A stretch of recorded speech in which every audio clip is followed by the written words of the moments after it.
Every morning, it's breakfast from 6 a.m. Hope you can join us. Join us for Ministry of Offence, the comedy panel show that's just like the news, in that the left fights the right and it doesn't really seem to matter who wins. We cover the big stories. It was in fact a troop of baboons and not angry vegans. I like that. And the really important stories. Fat naked cow gets stuck in swimming pool. It's a headline in a lot of local newspapers. Yeah. We're on the same team, Nick. Yeah, but I'm just helping you. Join us for Ministry of Offence, Saturday nights, 8 o'clock on GBNews. I'm Dan Wootton. Join me Monday to Thursday from 9 to 11 for the feistiest and most fun news debate on TV, where free speech reigns. I'll bring you a sharp take on the day's biggest stories, bombshell newsmaker interviews, and A-list guests. And I guarantee you, no spin, no bias, no censorship, and no reason to go to bed. That's Dan Wootton tonight, Monday to Thursdays from 9 on GB News.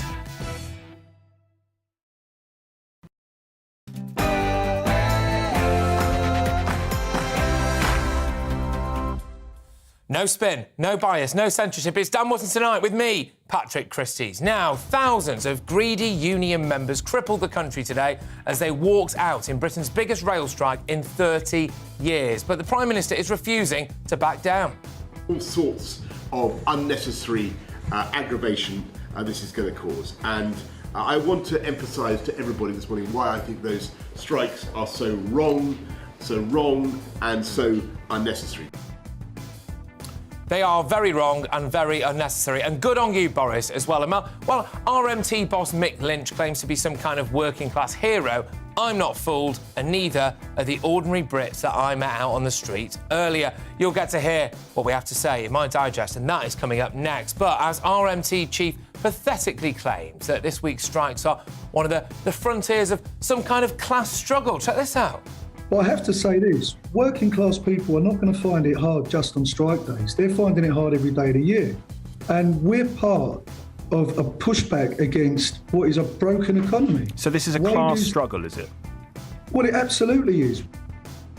Well, there we go. Now, are these militant unions actually doing more harm than good to ordinary workers in this country? I'll get your verdict in the clash at 9:20. And taking part in this latest dispute, Conservative MP and former RMT member Chris Loder, and of course the journalist and union member as well, Nicky Hodgson. But as we just saw, Boris Johnson has quite rightly chosen not to kowtow to the RMT. Spectator columnist Sam Ashworth-Hayes says it's time to take the power away from these hard left unions, and he's uncancelled, and that is at 10:40. Meanwhile, has Keir Starmer's silence on the strikes, as well as his rebellious shadow ministers attending the picket, exposed Labour's true colours? I certainly think so. Darren Grimes is unleashed, trying to contain yourselves, ladies and gentlemen, and that's The Outsider, and that's at 9:50. But also coming up, with a summer of strikes now expected, teachers and nurses are basically threatening to join the picket lines next. But do people in those roles actually have a moral obligation to continue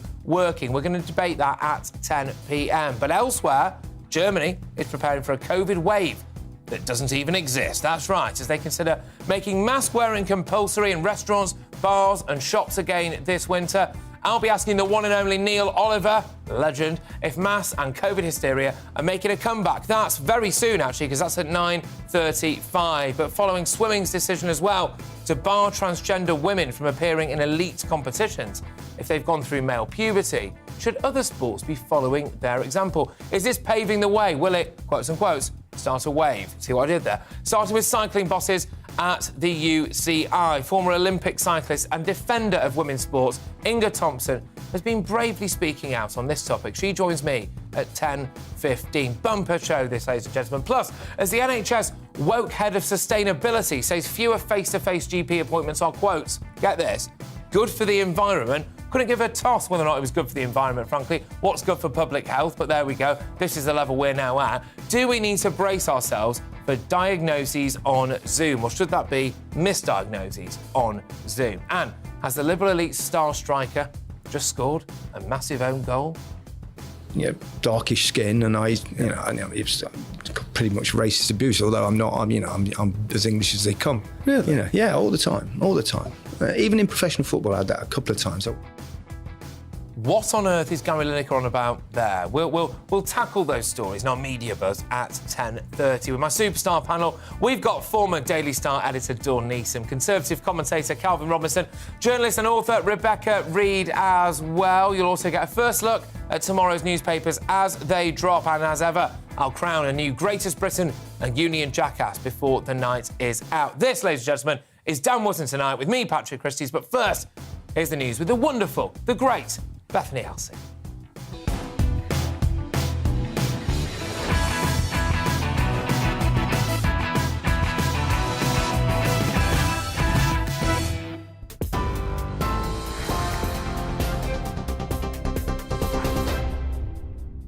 Thanks, Patrick. I am Bethany Elsey, here to get you up to date from the GB newsroom.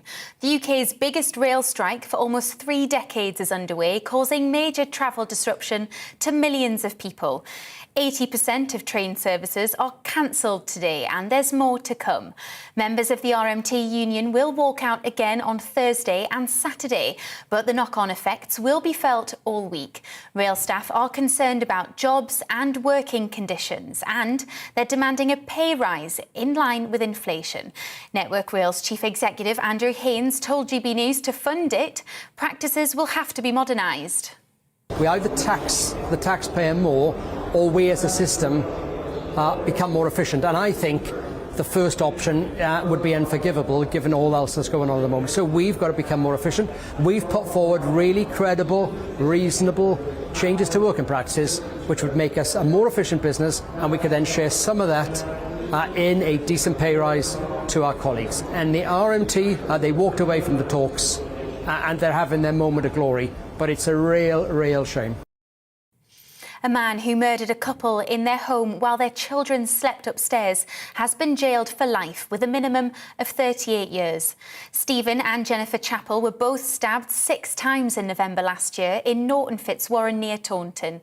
Colin Reeves, who served in Afghanistan, killed the couple after a long-running dispute over parking.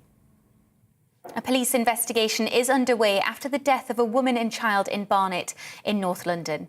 Officers were called to a property by the ambulance service earlier today. They found a woman and a 5-year-old girl, believed to be her daughter, with stab wounds. Both were pronounced dead at the scene. A man has been arrested on suspicion of their murder. And the Director of Public Safety in Texas said the law enforcement response to the Uvalde school shooting, in which 19 children and 2 teachers were killed, was an abject failure. Stephen McCraw told a Texas Senate hearing that terrible decisions were made by the on-site commander and officers who responded. He blamed a lack of training, which he says lost valuable time that may have saved lives. He criticised police who waited to enter the classroom where the shooting occurred while they sought a key, despite the fact the door wasn't even locked. On TV, online and DAB+ radio, this is GB News. Now, let's get back to Patrick.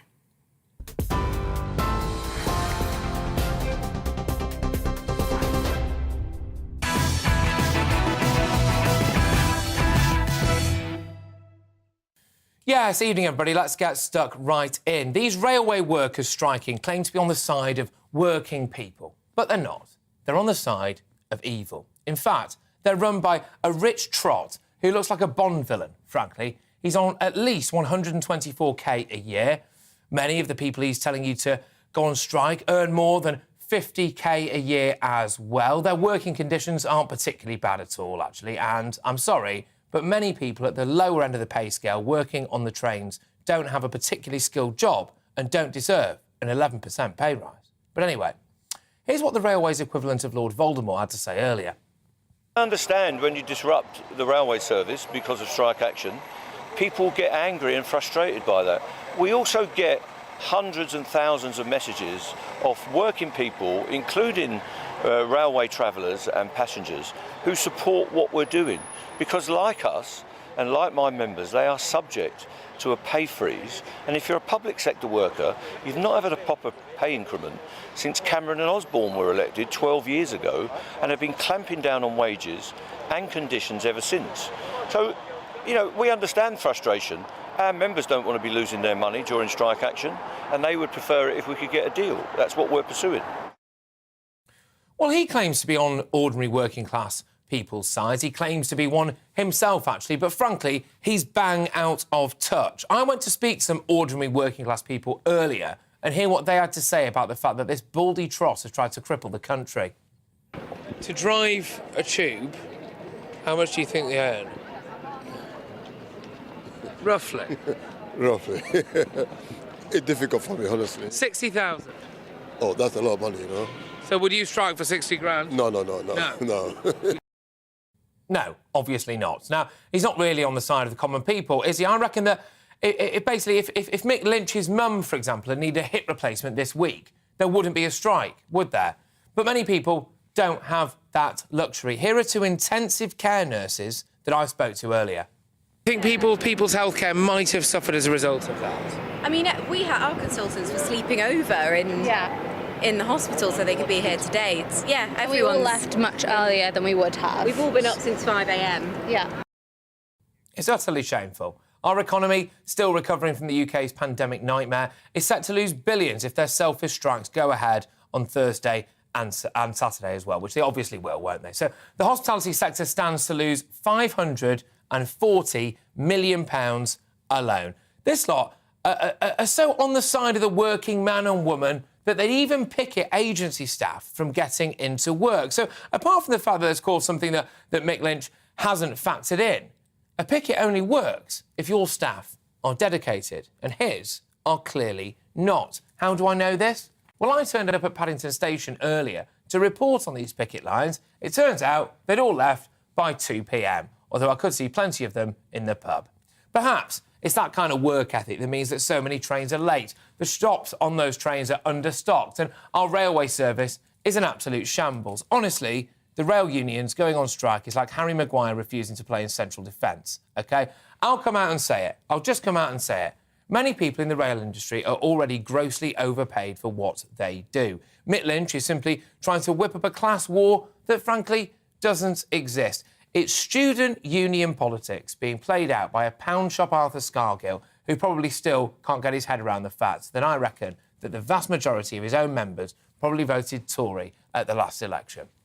Anyway, those are my views. Of course, make sure that you do get in touch, respond to it. My superstar panel are going to do just that right now, though. Former editor, current columnist at the Daily Star, Dawn Neeson. We've got Conservative commentator Calvin Robinson and author and journalist Rebecca Reid. Right, OK, well, Dawn, I'll start with you. Was I a bit unfair there? I think you were really, really mean. I'm sure he's a lovely man. No, absolutely. Of course you're not being totally unfair. And all this guff. I'm old enough to remember the 70s and, you know, when the rubbish... No. Not the 1870s, the 1970s, when we had rubbish piled up in the street. We had bodies piled up in morgues because it was just a nightmare. This wasn't some working-class hero's dream. It stunk. It was just horrible. Literally, it was just a horrible time. And now we're facing that again. Because of Mick Lynch, 124 grand a year, remember? 124 bags. And this isn't just something that's happened overnight, is it? This is something that's been planned for a while. This isn't about the working class. This is about politics. This is about the eat the rich. As we saw the TUC march at the weekend about the working class when they were saying things like, this is for the workers. No, it's not. The Tories are butchering the working classes. This is a class struggle. That's what this is really about. This is about them hating the Tory government. And look, you know, they're not great. I agree with that. And this is what it's class warfare, warfare even. Wait, it is class warful as well. Though. It's awful. That's a Daily Star headline. That's a Daily Star headline.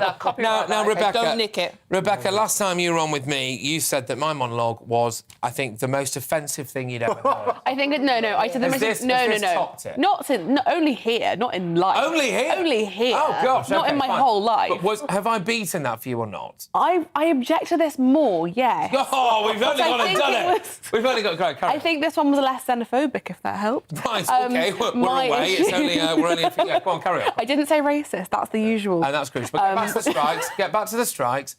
Go on. Sorry, I'm... Oh, get a room used to it, for God's sake. My point... OK, so I think there's a kind of disconnect that people seem to miss here, where they say they're overpaid, they're not that important, but we can't run the country without them. Clearly, they are quite important because things have really fallen apart today. But we need trains. So we do need trains. So, yes, they are quite important. Also, people saying oh my God, they're on 60k, this is ridiculous, the unions are ridiculous. How do you think they got to 60k? Because their union is so good. The major issue here isn't that their union is too good, it's that other people's unions aren't good enough. OK, Calvin? Yeah, the unions are too powerful. I think Rebecca's right there. They need to be cut down to size. That's not where I was going with this. Well, I think, a strike should be a last resort. Personally, I don't believe in strikes. I think we should ban them outright. Really? But if they are going to use strikes, it should be a last resort, not a first resort. And if we look at what they're... I find it very difficult to find out what they're after. Well, money, I think. Well, I think... Well, money. They say conditions. And better conditions. And I think pensions as well. But I looked on some left-wing websites to find out, and apparently... Is that very hard for you? They want a 7% pay rise. Yeah. I think they've been offered a 2%, which is what most of us get, if we get anything at all. 7% is ridiculous. But if they get a 7% pay rise, that's going to affect customers. If it's public sector, taxes will go up. If it's private sector, ticket prices will go up. It's going to affect normal working-class folk. Ticket prices have gone up an extraordinary amount every single year. So they should have got more then, should they? But they have already gone up a lot, and none of that has been passed on to people who actually work there. This country as it is. I agree, trains are too expensive. Renationalise the railways. I'm going to say it. OK, we'll come back to that, Dawn. We bailed them out to the tune of £16 billion. That was £600 a household during the pandemic for paying for furlough. My mate who's going to lose her job over that, she works in a care home. She can't get to work. She can't afford to drive. She relies on the train. She's going to lose her job over this. She earns 120 grand less than he does. But then the issue there is that the unions for care staff aren't good enough because they are incredibly valuable and should be treated better. How is it but a better union the ordinary working class people are losing their jobs. How is that happening? And I don't think anyone But she shouldn't be fireable for not being able to get to work. She should go on strike as well. And the people in her care home. Well, this is the thing, though, isn't it? Marvellous. Because this is But part she of should it. have the right So to. one of the things... Now, I must say, I thought Grant Shapps made quite a bad case yesterday because he was going, well, they're paid loads more than the nurses. And I was like, Grant... Grant, come on. Just because actually, if they could then go on strike. So, An issue, Rebecca, that I've got is really whether or not actually this is about the money. I think Partygate didn't work in terms of bringing down Boris Johnson. I think a load of stuff didn't work about bringing down Boris Johnson, and they thought, you know what, we're just going to try and knacker this country. I disagree, and hope that people came because out. I think there are a lot. I think you were right what you said. A lot of those people voted Tory. I think a lot of the people in that union are Tories. I don't think they're trying to bring the Tory government down. My main concern is what Dawn said last week, which is, or if they won't work, they might get automated, the robots might come. And I genuinely think this that is it. the big But they'll have done that to themselves in a way, though, Calvin. I'm sorry, but my sympathy, Calvin, will be very limited now if all of a sudden we introduce robot trains. Right. I'm all for protecting jobs and creating jobs. Of course. However, when people are paid 60 grand and they're arguing that they should be paid more of our money, when people who are serving our country aren't paid anywhere near as much, the average serving person in the Royal Navy gets 36 grand. Right. But if they put their life on the line. Well, they do and they don't. There's not many. There's not a lot going on at the moment. If they go on, if the Navy went on strike today, my life would not be changed at all. A corporal in the RAF, the Army or the Royal Marines gets paid between 28 to 32 grand. The average rail person, info people, guardsmen, ticket collectors are on 33 grand. But they don't get the benefit. To 60 grand. I can't finish a single sentence tonight, Rebecca, without you interrupting. I'm sorry. I'll stop. A tube driver gets paid 60 grand. These people are not serving our country. Yes, they are important, but people who are serving with their lives are not getting paid anywhere. Dawn, is there an inconvenient truth here? And it's something that I've kind of really wrestled with about saying, and obviously naturally come down on the side of saying it, right? Because that's what's great about GBNews. But if you do serve the coffee on a train, like a Virgin train or an Avanti West Coast train, which, by the way, as far as I can tell, they don't tend to turn up that often. But if you do, should you be on more than 35k, really? It's a tough one, isn't it? Look, it's a tough one. But is that not the reality? Well, look, when, as Calvin's just listed a long list of jobs where people earn less and nurses are on 31,000 and paramedics are on roughly the same. The problem you've got here is that MPs painted themselves into a corner on this one by giving themselves a pay rise. Yes, they did, yeah. And MPs are now on £84,144 a year. And you have to ask, are they worth that? See, I don't think we pay MPs enough. I think we should pay MPs more. To attract the best. To attract the best. To drive trains. To drive trains, But how many bright working-class Cambridge graduates want to be an MP? It's thankless, it's badly paid. You'd go and be a banker, wouldn't you? Yeah, Why would you bother? Most of them are bankers. Yeah. OK, but do you think... And you shouldn't be able to have any other jobs as well, though. OK, fair enough. We've only got a few seconds left on this. Calvin, I'll give the last word on this to you.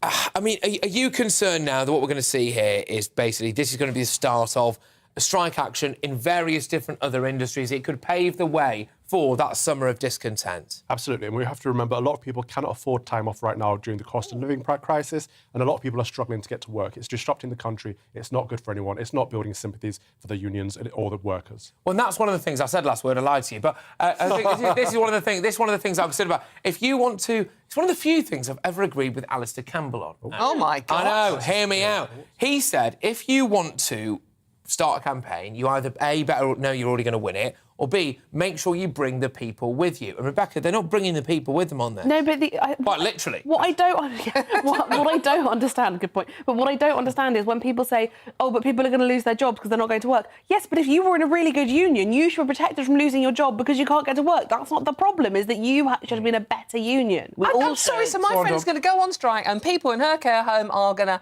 suffer worse care than they do, and potentially die. She doesn't want to go on strike. She doesn't need to go on strike. She's happy doing her job. But she's going to lose that job, and those people in that hair are going to suffer. The idea they would fire her for not getting to work shows how badly treated these people are. I'd get fined if I didn't turn up to work. No, you wouldn't. They give you absolutely would. They give you a slap on the wrist. You'd be fine.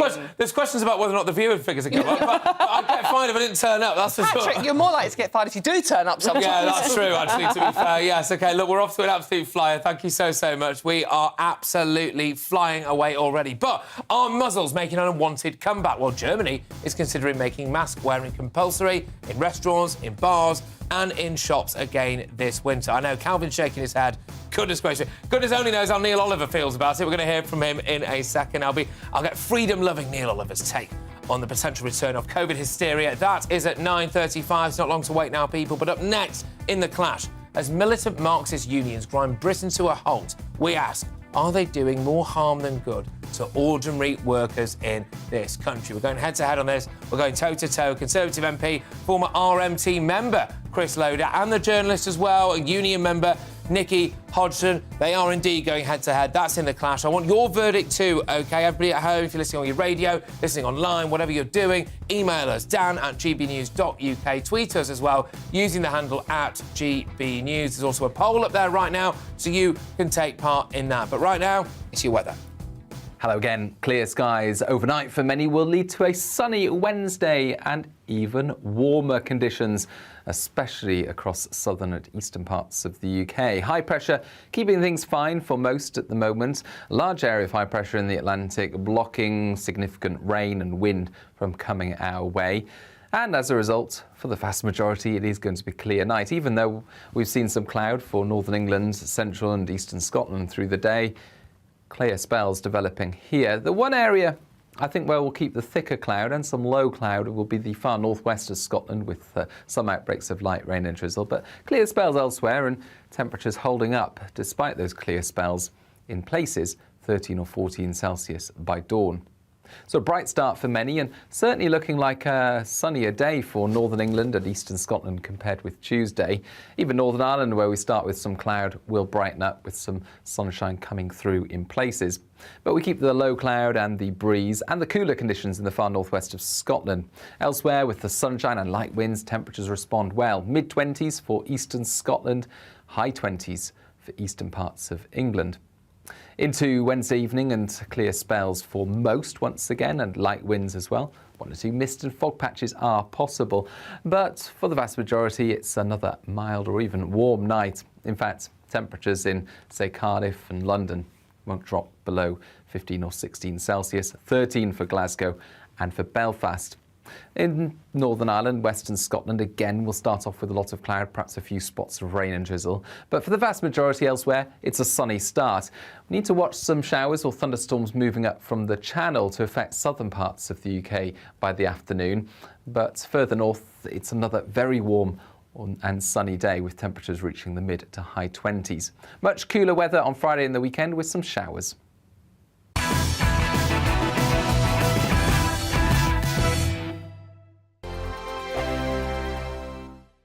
We are GB News. We're right across this great nation. On TV, on radio, on digital. Absolutely everywhere. We don't talk down to you. We embrace all voices. With honest and civilised conversation. We're not part of the establishment. We're one of you. And we're only getting started. Join us on GB News, the People's Channel, Britain's news channel.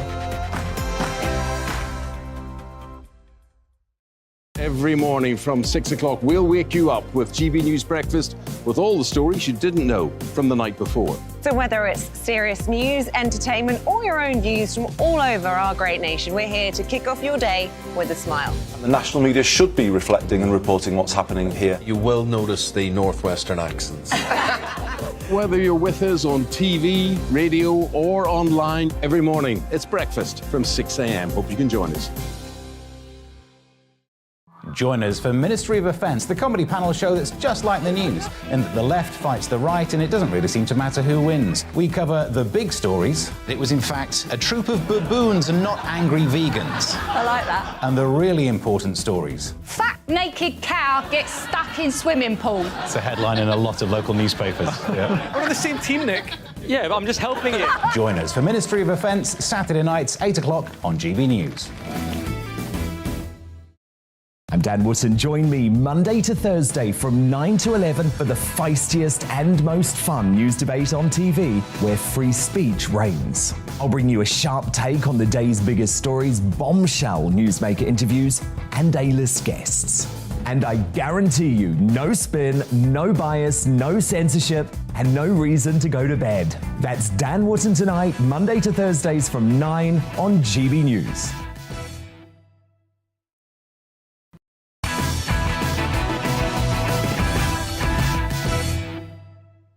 Right, evening all. Neil Oliver and Darren Grimes are still to come, but now it's time for the clash. Prime Minister Boris Johnson has slammed the selfish RMT union strikes as the country was today crippled by the biggest rail strike for 30 years. I want to say something about the rail strikes that are today causing significant disruption and inconvenience up and down the country, making it more difficult for people to get to work, risking people's appointments, making it more difficult for kids to sit exams, all sorts of unnecessary aggravation this is going to cause. And I want to emphasise to everybody this morning why I think those strikes are so wrong and so unnecessary. Don't forget, throughout the pandemic, the UK government supported the railway industry to the tune of £16 billion. We need the union barons to sit down with Network Rail and the train companies and get on with it. Yeah, get on with it indeed. They don't know they're born this lot. The government and rail companies have tried basically earnestly to resolve the dispute by offering a 3% pay rise. Have you had a 3% pay rise recently? No? I tell you what, I bet your bills have gone up by more than 3%, haven't they? But greedy union bosses decided that it wasn't good enough, and they demanded an unrealistic inflation-matching rise of 11%. You know why they're doing that? Because they're on the absolute take, aren't they? Because once it goes up to 11% or by 11%, it's not going to come down, is it? So we're going to end up with people more grossly overpaid than, oh, here he is, Mick Lynch and his band of Marxist comrades who have tried to spin the strikes as part of a wider fight for public sector pay rises, despite the walkout causing misery, and I mean abject misery, for the ordinary workers and the deepening cost of living crisis. Where do they get off this lot? The RMT's Assistant General Secretary, Eddie Dempsey, or Eddie Dumpster as I'm going to call him from now on, yesterday tried to claim that it's all part of a, quote, class war. Have a day off. Why do they have to get caught up in it? Well, it is regrettable that people are going to suffer during a disruption. But I have to say this, working class people are not going to find it hard just on strike days. They're finding it hard every day of the year. And we're part of a pushback against what is a broken economy. So this is a class struggle, is it? Well, it absolutely is. Absolutely no. Of course, even former Labour Home Secretary David Blunkett, a proud trade unionist, has slammed the militant rail and teaching unions, hurting ordinary workers in their attempts to whip up a senseless and frankly non-existent class war. Now, in a Daily Mail column today, he writes, and I'm quoting now, hitting fellow workers trying to get to their jobs and threatening to wreck further the life chances of the next generation is as daft as you can get. And fair play to him, actually, for coming out and saying that, because, unfortunately, so few Labour people are actually saying that. Why?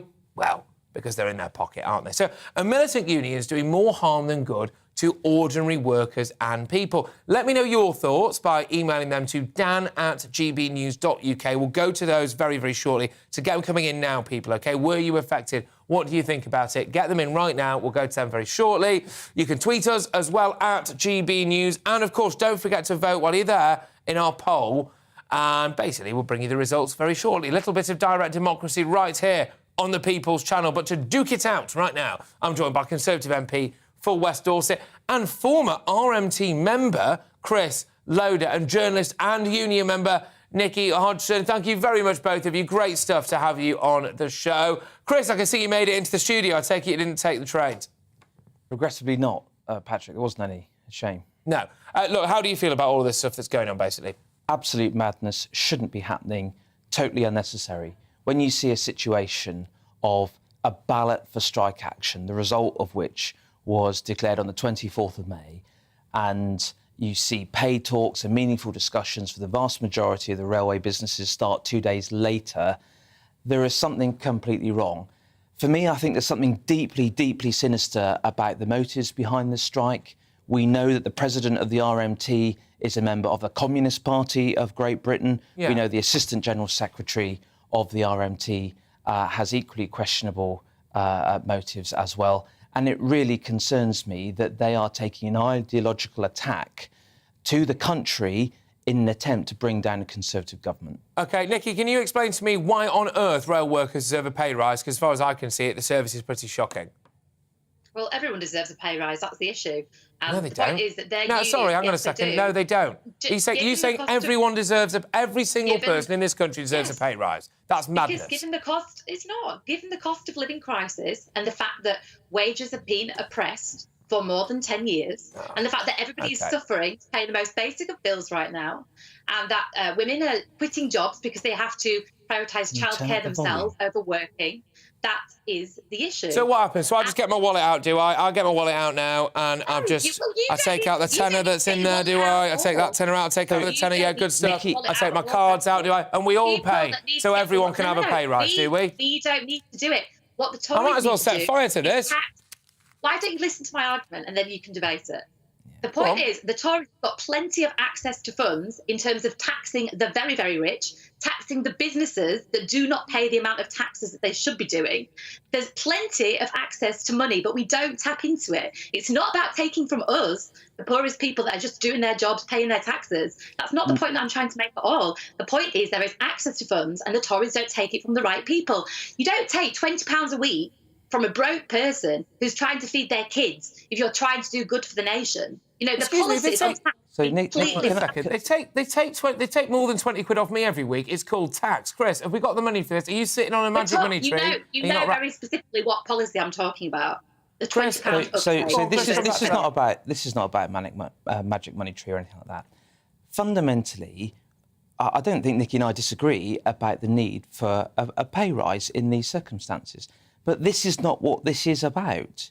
This strike is not about pay. If it was about pay, you wouldn't have had a ballot result 2 days before the pay negotiations had even started.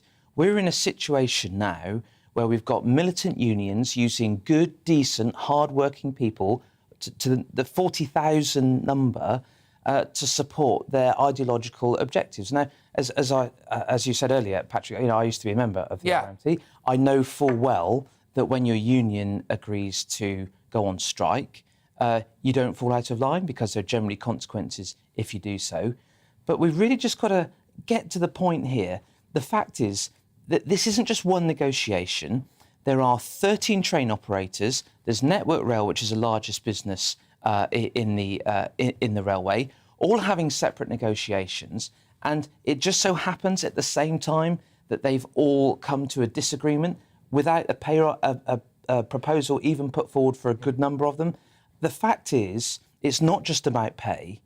There are terms and conditions that on one side of the industry, you've got groups of staff working 42 hours a week.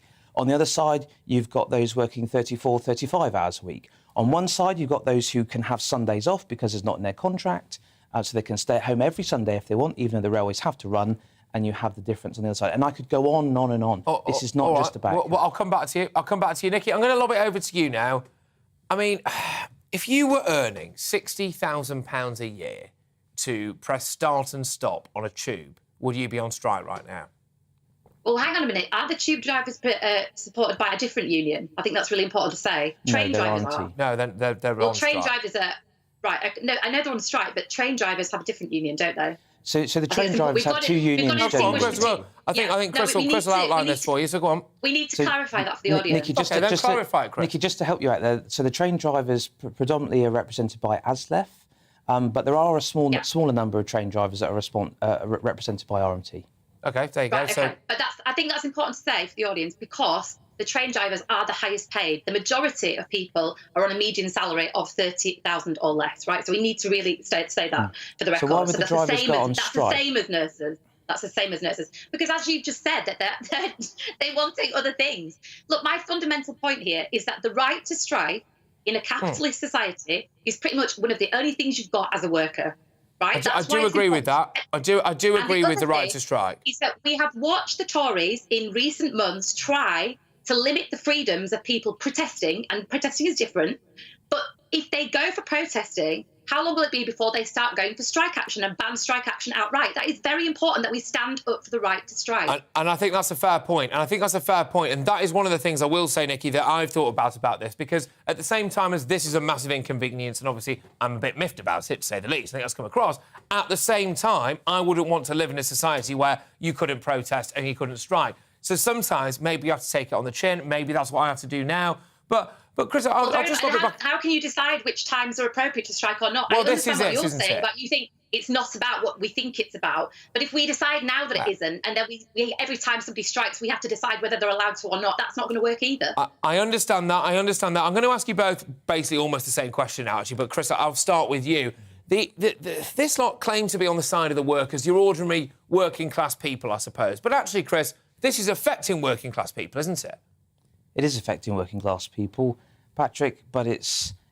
this is not, like I said just now, this is an ideological battle. Nikki, I'm sorry, we haven't met before. I don't know if you're a member of a trade union. I don't know if you've been on strike. Have you been on strike before? I've not been on strike. I haven't had to yet, but I would if I I know it's a bit unusual for a Tory MP to sit here and say he can trump someone on the opposite side of the debate and say he's been on strike, because I have been on strike earlier in my career. I can tell you now, at that point, this was when Bob Crow, of course, was the General Secretary of the RMT. I was a guard at the time, and the situation I found myself in was that we, as a group of staff, lost the best possible deal that the employer put on the table. It was a considerable reduction in hours in the working week, a considerable improvement in pay, and the only reason that didn't happen is because the union locked in for ideological purposes, and that's what we're seeing right now. This is what's wrong. I do not disagree with you, Nikki, about the right to strike. I think that's an important thing that happens, that we have in this country. But this is about why the strike is taking place. And in my mind, this is far, far too early in the process for these strikes to happen on such an enormous scale. OK, Nikki, I'll give the final word to you. Look, I must say, I know we disagree, but I've thoroughly enjoyed this debate. It's important that we can have this kind of discussion. I'll lob that one straight back over to you then. Actually, Chris got a point there, hasn't he? Maybe, A, this is actually affecting workers more than the people striking would like, but also, B, they might be striking themselves out of a job here. Well, maybe they are, and then that's an important thing to say because they have to be with the appropriate union and they have to actually talk to the union about exactly what they want, not let the union run away with that, which is so often what happens in trade unions. But more importantly, it is a visibility thing. If people are seen to be striking, that sends a very, very strong message to Boris Johnson and his government about the cost of living crisis. And that is the message we need to take home out of this. OK, look, both of you, thank you very much. It was fiery. It's exactly what we want. Conservative MP for West Dorset, former RMT member as well, Chris Loder, and journalist and union member as well, Nikki Hodgson. Thank you very, very much, both of you, for that debate. But who do you agree with, ladies and gentlemen? Are unions doing more harm than good to ordinary workers? Let's go to Twitter, where Richard says they don't care about average workers. They're inefficient and paid well above average. Richard's view, of course, also happens to be largely mine. Brian on email says 16 billion quid to keep them in a job during COVID. Service still garbage. Ticket prices sky high. What are they expecting a pay rise for? They're lucky to still have a job. Barry on Twitter says those on strike are the ordinary workers you talk about. Stop pitching worker against worker. OK, fair enough, a range of views there, but your overall verdict is in now. Drum roll, please. 84% of you agree that unions are doing more harm than good to ordinary workers, while 16% of you say they are not. So those results, one more time, 84% of you say that unions are doing more harm than good to the ordinary workers by going on strike. Have you been affected? Tell me your stories. Do you think it's selfish? Hey, do you think they deserve a pay rise, but not quite this much of a pay rise? Let me know. But coming up, Keir Starmer faced a Marxist mutiny today as Labour MPs ignored his order to stay away from the picket. But does Starmer's strike silence and shady shadow ministers supporting the greedy unions expose Labour's true colours? The one and only Darren Grimes is unleashed, and that is in The Outsider at 9:50, unless, of course, he's gone on strike. Anyway, next, as Germans prepare as well to get masked up all over again. Is it all just COVID theatre at this point? Is it hysteria? Is it nonsense? Our very own Neil Oliver is here, and that is next.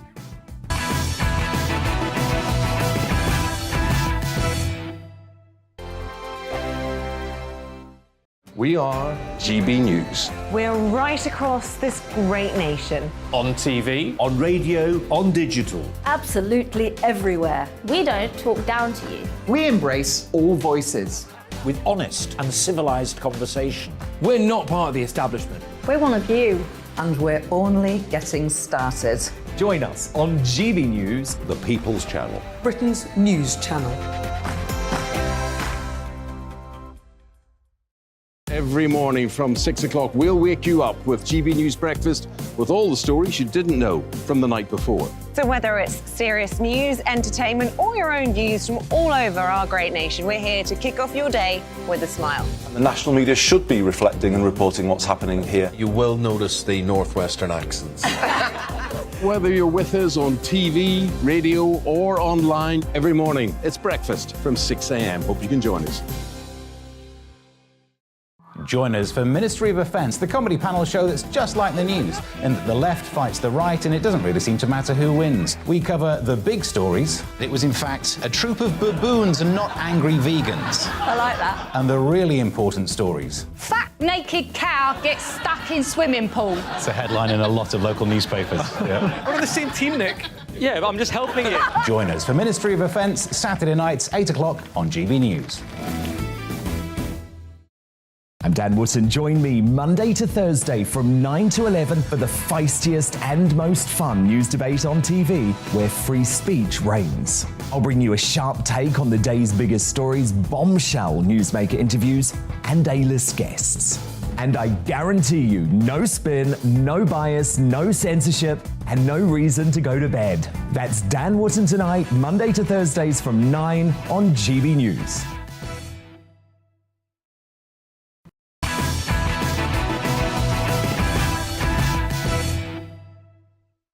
Wow, Darren Grimes and Inga Thompson are coming up. But time now for the one and only Neil Oliver. And if there's one thing that epitomises the very fabric of COVID theatre during the pandemic, it was face masks, wasn't it? Science has struggled to prove that they were effective at stopping transmissions of the virus, whilst virtue signallers wore them as a badge of pride to show off what obedient and fear-obsessed little citizens they actually were. They might as well have painted the EU flag on most of them, as far as I can tell. But anyway, well, I'm sure that those COVID hysterics will be delighted to know that Germany is now actually considering making face nappies mandatory once more this winter. Now, a plan to force Germans to wear them indoors, not like the Germans will be naturally complicit in anything, is it? Between October and March is being mooted by health chiefs. So, what does that mean for the UK? Could we see Brits forced to mask up yet again? Neil Oliver has been an ardent opponent of the public being muzzled by the state. And I'm very pleased to say he joins me now. Neil, how are you, my good man? Great to see you.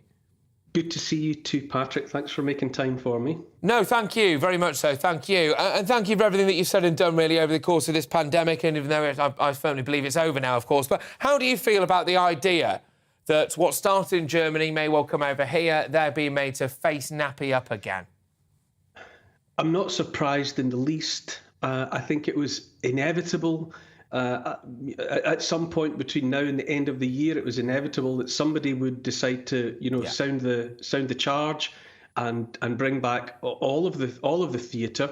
They're already talking. We're reading in newspapers or other sources. If people are following it, it's a bit marginalised in the papers at the moment about rising or surging numbers of cases of mild COVID and all the rest of it. It has for governments, especially governments with sort of authoritarian fantasies. COVID has been the gift that keeps on giving, and I never felt they were likely to give it up lightly. It was always predictable that they would try and retain it. And as you said, I think, or you alluded to in your introduction, masks were always the most straightforward and the most obvious sign that could be demanded from people to show whether or not they were complying, which team they were on, team colours. Are you on team good people who wear masks, or are you on team naughty people who don't? Exactly, and sorry, but because you've hit the reason I interrupted you there, because I think you've hit the absolute nail on the head, Neil. Right? It was team good people, but that mask stood for all sorts. That mask stood for, by and large, being a Remainer. It stood for, and people are going to think I'm mental for saying this. It's true. It stood for things like, being pro-open borders. It was the mask was it was almost a political symbol, wasn't it? And the question is, Neil, do you think the British public would comply if they were asked to do it again? Because I don't. As always in these things, Patrick, I just seek to speak for myself rather than to make predictions.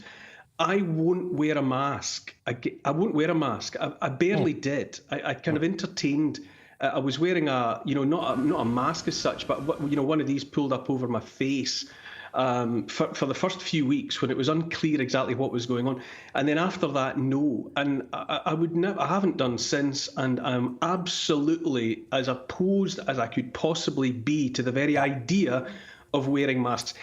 Whoever wants to wear a mask, that's fine. People must and shall be allowed in my world, will be allowed to exercise their right to do whatever they need to do to feel safe and to feel right out and about. That's fine. But I will not accept any diktat from any government or any other public agency to wear a mask.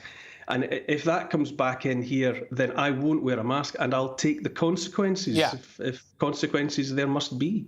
No, I will. I'd rather pay a fine every single day than have to wear one of those things around my face. Because for me, Neil, it's arguably the most visible sign of state control. We spoke yesterday about 6-month-olds in America apparently potentially going to be getting the jab. We've spoken all sorts about this kind of the different variations of state control. But I think the most visible one is making you mask up. And my concern, Neil, with this, is that the only way they're going to force people to do it is if all of a sudden we have something to fear. How long is it, Neil, do you think, before we've got a new deadly variant?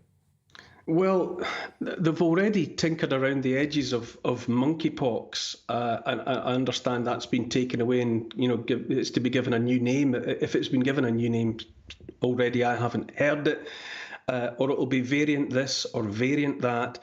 I have absolutely no doubt that somebody somewhere will make the attempt, because if the authorities ever genuinely thought that the masks were about health, then that was for a very brief period. And I'm not sure they ever did, in their hearts, believe that masks had an impact from a health point of view. Ever since that point, it has always and only been about control. It was about muzzling people, isolating people, and splitting people into polarised camps, because the last thing that any authoritarian-minded government wants is a confident, educated, independent population able to make its own decisions and go about its business. And fear is the key. Fear has always been the key. And the masks have been central to making people feel frightened. I'll tell you this, Patrick. Yeah. I think history, this is my opinion. I think history will show that had governments in the West done nothing at all, including no vaccine rollout, then I think outcomes from COVID would have been the same or better. Wow.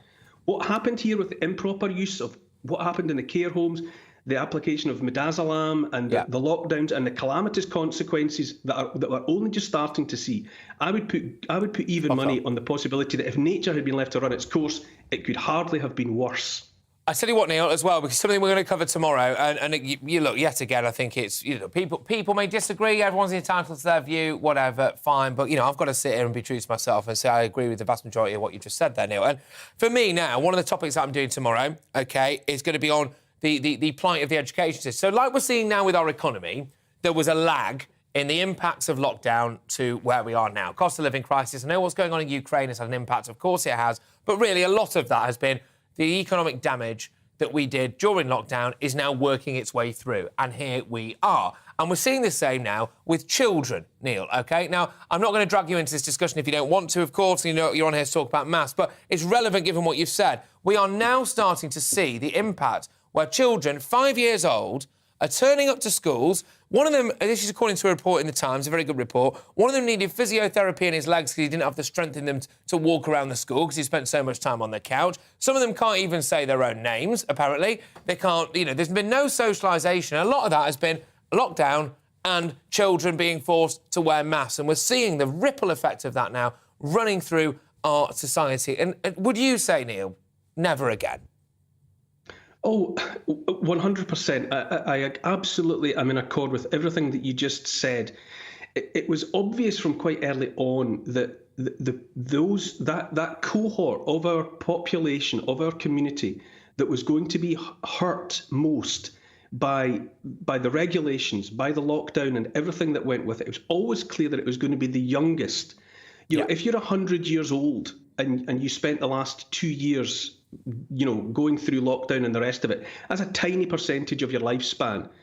For newborns and the 4-year-olds and the 5-year-olds, it was half of their lives were spent looking out at masked people all around them, masked people in their families, not able to see their extended family, no play dates, none of the normal socialisation that goes on for children.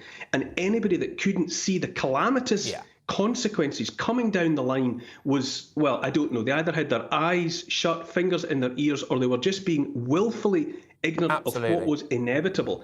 And the consequences of what has been done to our youngest children, we are going to be responding to that and dealing with that as a community, as a civilization for decades to come. Yeah. Look, Neil, thank you so much. It's always, can I just say, an honour and a privilege to have you on any show that I do. So thank you very much. Neil Oliver there. Thank you. Good stuff, strong stuff, and we love to see it. But coming up, ladies and gentlemen, do essential workers like teachers and nurses have a moral obligation now not to strike? This comes, of course, as more unions are threatening walkouts over pay to worsen this summer of discontent. My superstar panel return to debate that, and that's in the Media Buzz. That's at 10, which is not long away now, is it? That hour has gone sharpish this evening, ladies and gents. Also, as Labour MPs defy their leaders' wishes to go on strike with union workers, I mean, to be fair, if the Labour front bench went on strike, would you actually notice? But there we go. Have Labour's true colours been exposed? Tonight's outsider, Darren Grimes, gets stuck into that, and that is next. Stay tuned.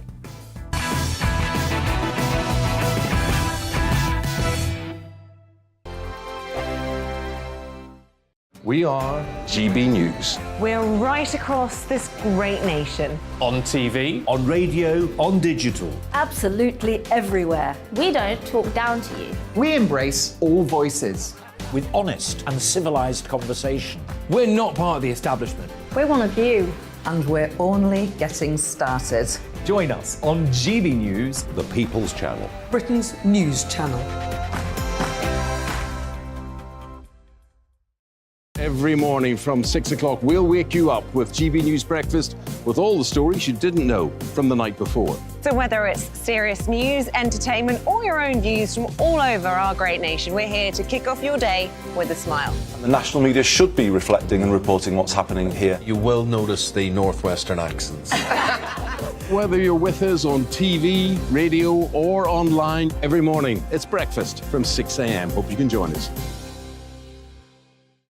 Join us for Ministry of Offence, the comedy panel show that's just like the news, in that the left fights the right and it doesn't really seem to matter who wins. We cover the big stories. It was in fact a troop of baboons and not angry vegans. I like that. And the really important stories. Fact Naked cow gets stuck in swimming pool. It's a headline in a lot of local newspapers. Yeah. We're on the same team, Nick. Yeah, but I'm just helping you. Join us for Ministry of Offence, Saturday nights, 8 o'clock on GB News. I'm Dan Wootton. Join me Monday to Thursday from 9 to 11 for the feistiest and most fun news debate on TV, where free speech reigns. I'll bring you a sharp take on the day's biggest stories, bombshell newsmaker interviews, and A-list guests. And I guarantee you, no spin, no bias, no censorship, and no reason to go to bed. That's Dan Wootton tonight, Monday to Thursdays from 9 on GB News.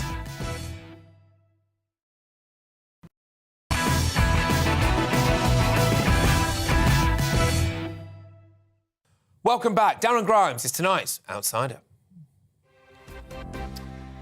So, Mick Lynch and his hard-left RMT comrades, of course, have selfishly ground our rail network to a halt, effectively crippling the country and costing it at least £1 billion. Keir Starmer has typically been silent on the walkout. I mean, goodness gracious me, lest he have a policy on something. But Labour's Deputy Leader Angela Rayner revealed, which, given the news stories about Angela Rayner before, is probably not the best turn of phrase, the rift at the top of the party by announcing her support. In this tweet, she says, workers have been left with no choice. No one takes strike action lightly. I will always defend their absolute right to do so for fairness at work. And, of course, the sight of Labour MPs ignoring Starmer's orders to keep away from the picket lines today exposes where his party's true sympathies really lie, with their union paymasters. Now, Kate Osborne, OK, a parliamentary private secretary to shadow Northern Ireland Secretary Peter Kyle, attended a picket in Bromley, while Paula Barker, a PPS to shadow Defence Secretary John Healey, while they were at a picket line in London Victoria Station. Labour whip as well, Navendu Mishra, the man responsible for keeping discipline in the party, ironically, attended the same demonstration, blatantly failing to enforce Starmer's orders for shadow ministers to show leadership. Now, Tory party chairman Oliver Dowden hit the nail on the head with his reply saying this: nothing to see here, just a Labour whip joining a picket line as millions of people have their lives disrupted. When we say these are Labour strikes, this is exactly what we mean. Well, I'm delighted to say that Darren Grimes joins me now. Darren, thank you very much. Look, Labour have shown their true colours, haven't they? I mean, Patrick, it looks like there are more members of the Labour Party's front bench on the picket lines than there are actual people who work for the railways. It's incredible. But I think you're right in what you said there on Sir Keir Starmer not taking a position, refusing to take a position once again, right? He must have so many splinters up his bum from sitting on the political fence that it's a wonder, Patrick, he can sit down on those green benches during Prime Minister's questions. I think ultimately you've got to ask yourself this. You've got to see what we saw since 2016. Since that Brexit vote, right, where primarily working class men and women voted for the policy to withdraw from the European Union. And guess who stood valiantly against that policy, despite the fact they're supposed to represent workers? It was the trade unions and their bosses, right? It was. They were so totally out of touch to oppose that vote. I think they're out of touch in saying that they're representing the workers right now. They're about as in touch, Patrick, and you've mentioned their salaries. They're about as in touch as the cast of Made in Chelsea. Right? They are. That's they where are. We're at and right Darren, now. you've hit the nail on the head on a few different points here, and I want to raise them kind of in turn, really. When the pandemic first kicked off, now I was very grateful. I got because I was self-employed, right? I was freelance. I was obviously not in the job that I'm in now, but I lost 3 jobs in a day. Okay, and I've not got. Don't get your tiny violins out, right? I'm all right, but. You know, I didn't get the kind of support that this rail lot got at all, OK? So they got that. I'm convinced that at the last election, the vast majority of the people who claim to be members of the RMT that Mick Lynch, absolutely, claims to represent, I think they probably voted Tory. I think a lot of them voted Brexit. I don't think he represents the workers, Darren. No, definitely not. I mean, you've got the sort of Labour Party go-to hard left dullard, Richard Berger MP or whatever he's called, right, waxing lyrical on the BBC about how they're standing up for workers. This isn't about standing up for workers, Patrick. This is about the hard left in this country who can't win elections, right? So they've tried to circumvent the ballot box. They did it, like I say, during Brexit. They're doing it against Boris Johnson's Conservative Party now. This is about power and control. It's not about workers. It's an attempt to overthrow a democratically elected Conservative Party, right? I mean, Maggie Thatcher in the 80s, and well, it would have been, in the 80s, but after she, of course, experienced the winter of discontent in the 70s, the late 70s, she said that during the miners' strike, it was a terrifying preview of Neil Kinnock's Britain. Well, I think that this is a preview of what life would be like under Sir Keir Starmer. Weak as anything, Patrick. He can't even stand up to members of his shadow front bench, man. How's he meant to stand up for Britain's workers? Darren, you've hit the nail on the head there yet again. Weaker than a cup of very milky tea would be the way that I would describe it personally, frankly. And Darren, I think yet again you've said there that actually under a Labour government, we cannot ignore the fact that a lot of these unions are their paymasters. And so what does Boris Johnson have to do now, Darren? If these strikes start happening every week, does he just have to stand up to them? Does he just have to face them down? Oh, absolutely. If he caves in now, Patrick, they'll come back for more. Give them an inch, they'll take a mile. That's absolutely the case. They've got to actually look at reforming the law, reforming the legislation to ensure that agency workers can be brought in, because you cannot be in a position where hard left unions, Patrick, can grind the country to a standstill. How many working class people do you reckon are getting on those packed trains every single morning, right? Stood cheek by jowl on these trains whilst someone is sat at the front of them being paid absolute fortunes to push a button, Patrick? That's this is it. Right? This is it. Darren, just remind people, because we've got to get going, just remind people when your show is again, mate. They can catch us, Patrick, 2 p.m, Real Britain, Saturday and Sunday. Good stuff. Don't you dare miss it, people at home, OK? Thank you very much, Darren Grimes. Good stuff. That was, of course, GBNews' Real Britain host, Darren Grimes. Thank you very much.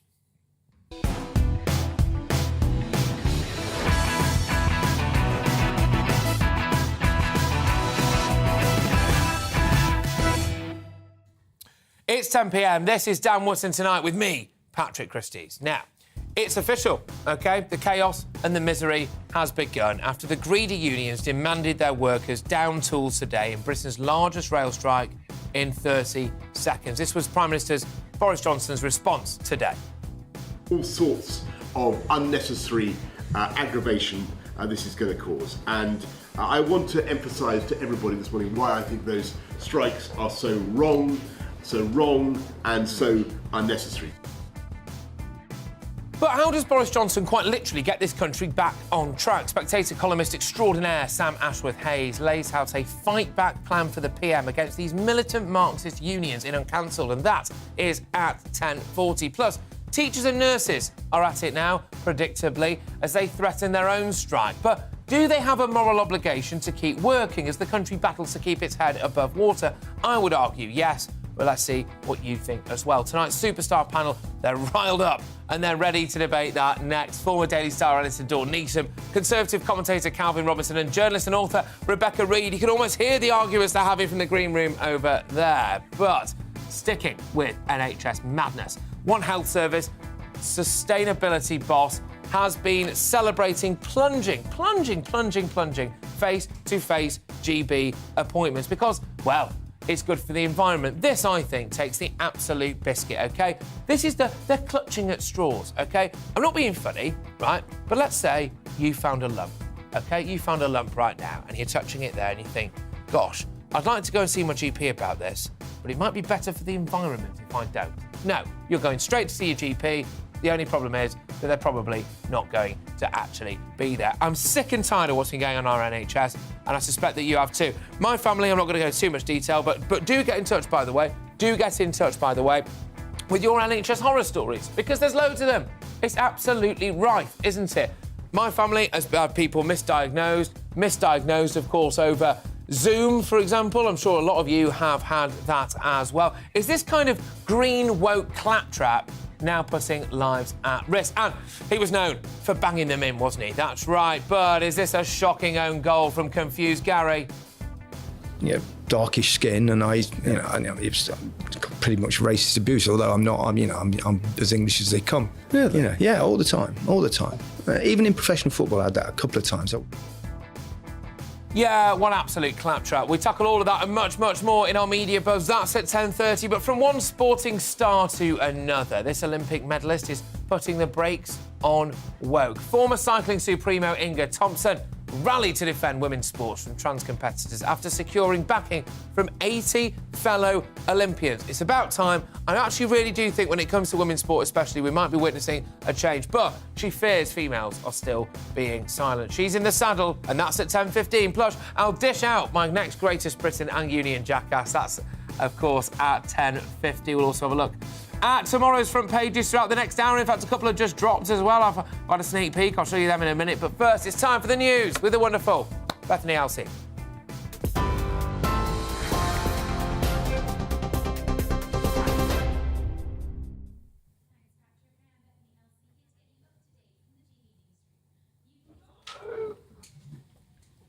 Oops. Maybe everybody will just think it's their own telly.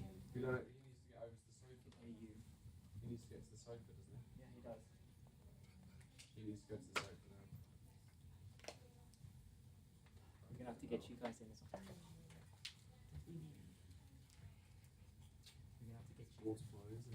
We either tax the taxpayer more, or we as a system become more efficient. And I think the first option would be unforgivable, given all else that's going on at the moment. So we've got to become more efficient.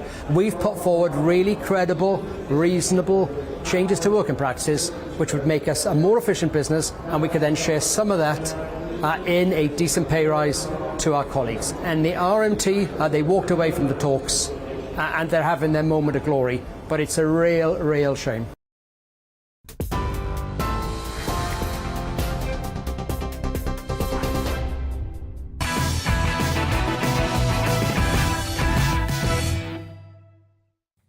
Yes, OK, all right. Well, look, thank you very much for joining us here. I am, of course, filling in for Dan Wootton, the legend himself, on keeping his seat warm. But tomorrow's news tonight now in our media buzz. Right, let's kick off with the very first look at the front pages. They're hot off the press. You can barely touch them. Let me tell you, the Independent leads on the rail strike fallout as Prime Minister is accused of race to the bottom on pay deals by union bosses. Boris Johnson has set the scene for months of confrontation with striking workers after he warned the UK must stay the course to prevent wage hikes fuelling inflation, even. Easy for me to say. The Eye says that the UK's new strike-breaking laws won't fix the crisis.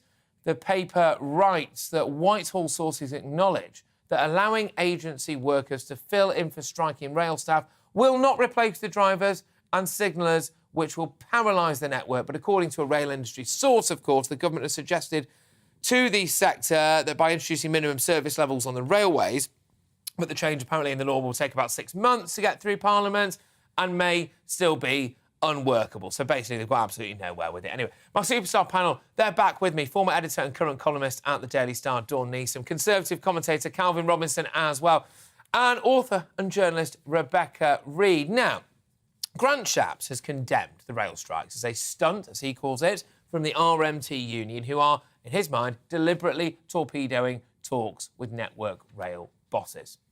I think they've called these strikes under false pretences, but it's the employers who, in every case, always with strikes, are the people, of course, who have to negotiate that settlement with the unions. It's a stunt, and they're doing it for effect. They've walked out of the talks yesterday afternoon whilst they were still ongoing and went and called a press conference and said it was over. They're using it as a camouflage for the fact that they have walked out of these talks, which they should be in, with their employers who have the full capacity and the mandate to make a settlement with them, but are refusing to do so.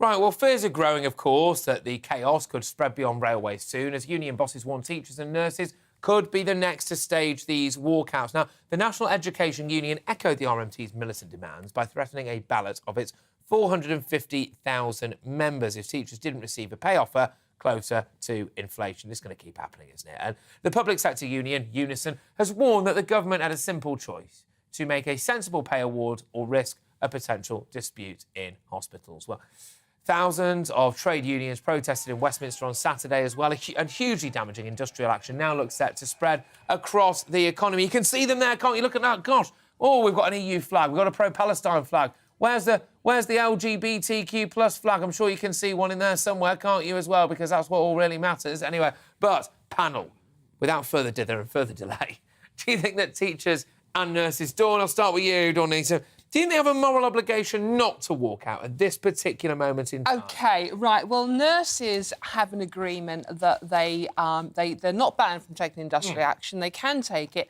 However, they have an agreement that they won't put patients' lives at risk. Right. So, basically, every nurse I know pretty much works around the clock in any case looking after people, so I can't see them doing it. Teachers are another matter, and the fact that they demand 11%, and it's like, because of public sector, this is not the government's money, Patrick, it's our money. Yeah. You know, the government does actually have its own money, it's taxpayers' money. And if we all started thinking, right, OK, well, they've got 11%, I want 11%, we're all feeling the pinch. Where does it end? Where is this money coming from? Well, this is it, isn't it? Where is it? Where is it coming from? Do you feel like, you know, if teachers walked out now, nurses walked out now, doctors walked out now, OK, if they want more money, we all want more money at the minute, fine, but morally, is it the right thing to do? Can you justify it, do you think? Well, I don't take this view that some people do, that nurses and teachers are sort of Florence Nightingale hero types. It's a job. You go to do it every day to get paid. There's a reason that it's not a voluntary job. You really confuse me.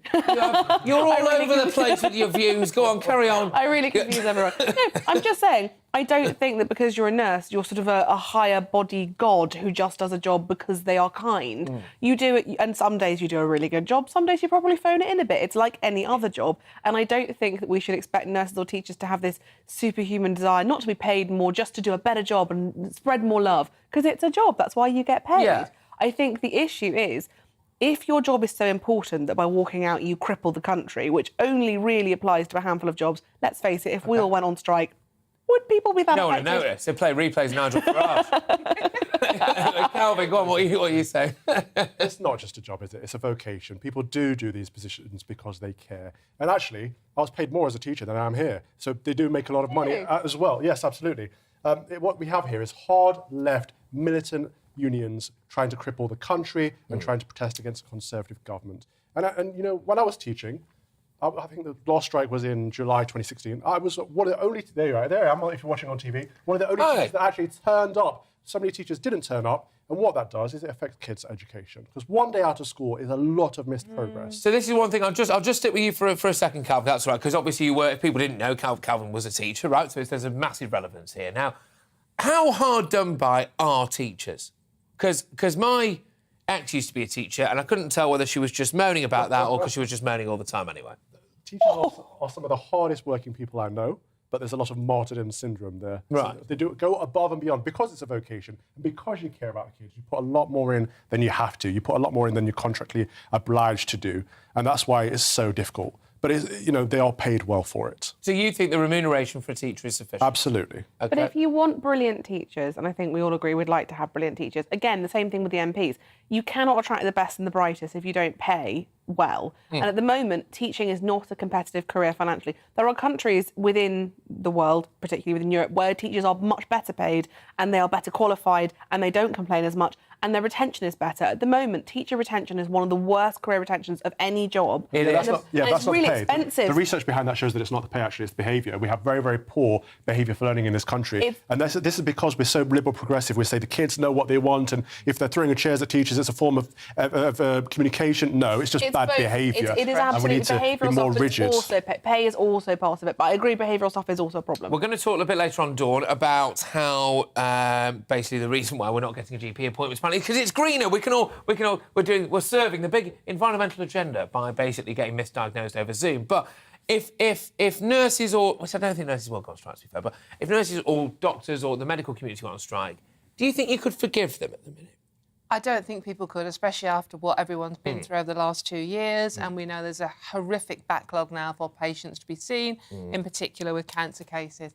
And junior doctors are muttering about a 22% pay demand. What?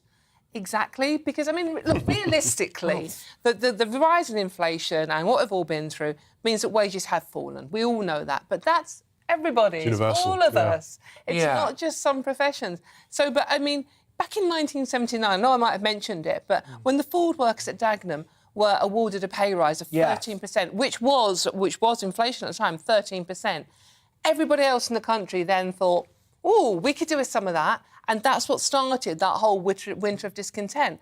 And we are so in danger of doing that now. So if you start giving in to one union, all the others are going to do the same thing. And I would argue, potentially, this could be a great thing for Boris Johnson because, you know, it could create, which I hope doesn't happen, but it could create an us and them. But he could need an enemy in a way to try to unite a lot of people who might be against it. Yeah, but I don't think picking the nurses as a common enemy is a great one. Like Fair getting enough. everyone hating those nice ladies and men Please save my life. Switch off, make you feel better. I can't say that I think and the train teachers drivers as well, are because better kicking. But even teachers, they spent the last couple of years teaching remotely, and people had to manage kids for themselves for a while. And saw how big of a job it was. But also, Calvin, nobody went outside on a Tuesday to clap for teachers, and they were all still going to work. But that clapping thing, I think, suggests. I don't know why I'm showing you what clapping looks like. All right, fine. Especially for our radio listeners. But yeah, clearly, I think just don't take pot shots at the NHS because clearly, we all did that Tuesday night thing. We like them, I think. OK, I think, potentially. I mean, I think there's question marks over the efficiency since we've kind of started to emerge. But they will leave. The problem is, if you don't pay doctors more, if I were a qualified doctor, I wouldn't do it here. I'd train and then I would go to America and make loads of money. And people will vote with their feet if we don't pay them better. Many GPs are on £100,000 a week for a 3-day working week. £100,000 a week? A year for a 3-day week. Yeah, I mean, that's pretty good. That's pretty good. It is pretty good, yes. A lot of them had like £5,000 a week bonuses for giving the injections over COVID as well. But the junior doctors, not so much on the good money.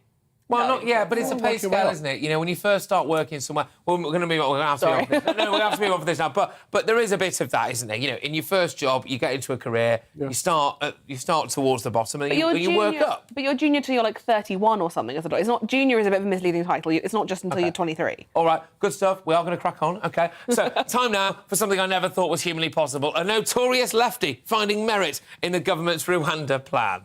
So, as host of the American news satire programme, The Daily Show, South African comic Trevor Noah has built a career on whinging woke monologues and bashing Republicans. But in a surprising detour from his usual script, Noah cut through the BS on the UK and Rwanda migration partnership, exposing the liberal elite lawyers as he did so. Take a look at this. The argument does make sense. Many gangs, smugglers, and human traffickers have started abusing the refugee crisis to make money off of desperate migrants, right? And so by doing this, people who are genuinely trying to escape a war zone, they have a safe country to go to, but now the smugglers don't have a business anymore.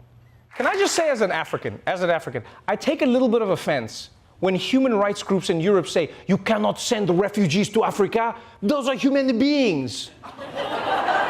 And who lives in Africa? Get the f*** out of here, man. What does that mean? I mean, fair enough, really, I suppose. Actually, rumour has it that Trevor Noah's millennial fans took insult to that latest episode, complaining there was simply far too much sense and logic surrounding his views. And we can't have that, can we? We can't possibly have that. Just quickly agree, Dawn? Total, yeah, absolutely. So does the Archbishop of Rwanda too. So does the Archbishop of Rwanda. Maybe we need to fly him over here. Maybe that's one flight that should come the other way, because our Archbishop at the minute isn't too great. Do you agree with that? Do you think at all, Quilly? Millennials are old now. It's Gen Z who have the problem. Sorry. Yes, a point of order, ladies and gentlemen. A point of order. Right, OK, coming up, OK, we tackle some fresh NHS madness as a health service sustainability boss celebrates plunging face-to-face appointments because they help the environment. They really are clutching at straws right now, aren't they? But should we put saving the planet before saving lives? No, obviously not. That's madness. My superstar panel returns to debate that at 10:30. We'll have some more of tomorrow's front pages, hot off the griddle as well. But next, former Olympic cyclist Inga Thompson is a valiant defender of women's sport, but she fears that females are still being silenced in the trans sport debate. She gives her unmissable take, and that is right after the break. Don't you dare move.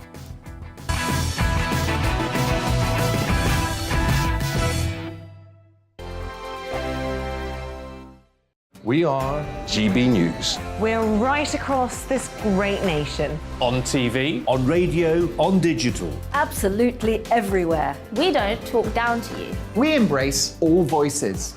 With honest and civilised conversation. We're not part of the establishment. We're one of you. And we're only getting started. Join us on GB News, the People's Channel, Britain's news channel. Every morning from 6 o'clock, we'll wake you up with GB News Breakfast with all the stories you didn't know from the night before. So whether it's serious news, entertainment, or your own views from all over our great nation, we're here to kick off your day with a smile. The national media should be reflecting and reporting what's happening here. You will notice the northwestern accents. Whether you're with us on TV, radio, or online, every morning, it's breakfast from 6 a.m. Hope you can join us.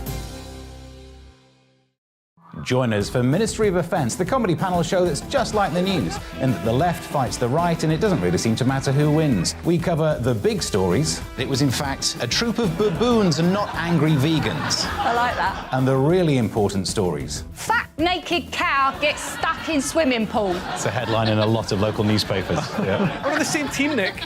Yeah, but I'm just helping you. Join us for Ministry of Offence, Saturday nights, 8 o'clock on GB News. I'm Dan Wootton. Join me Monday to Thursday from 9 to 11 for the feistiest and most fun news debate on TV, where free speech reigns. I'll bring you a sharp take on the day's biggest stories, bombshell newsmaker interviews, and A-list guests. And I guarantee you, no spin, no bias, no censorship, and no reason to go to bed. That's Dan Wootton tonight, Monday to Thursdays from 9 on GB News.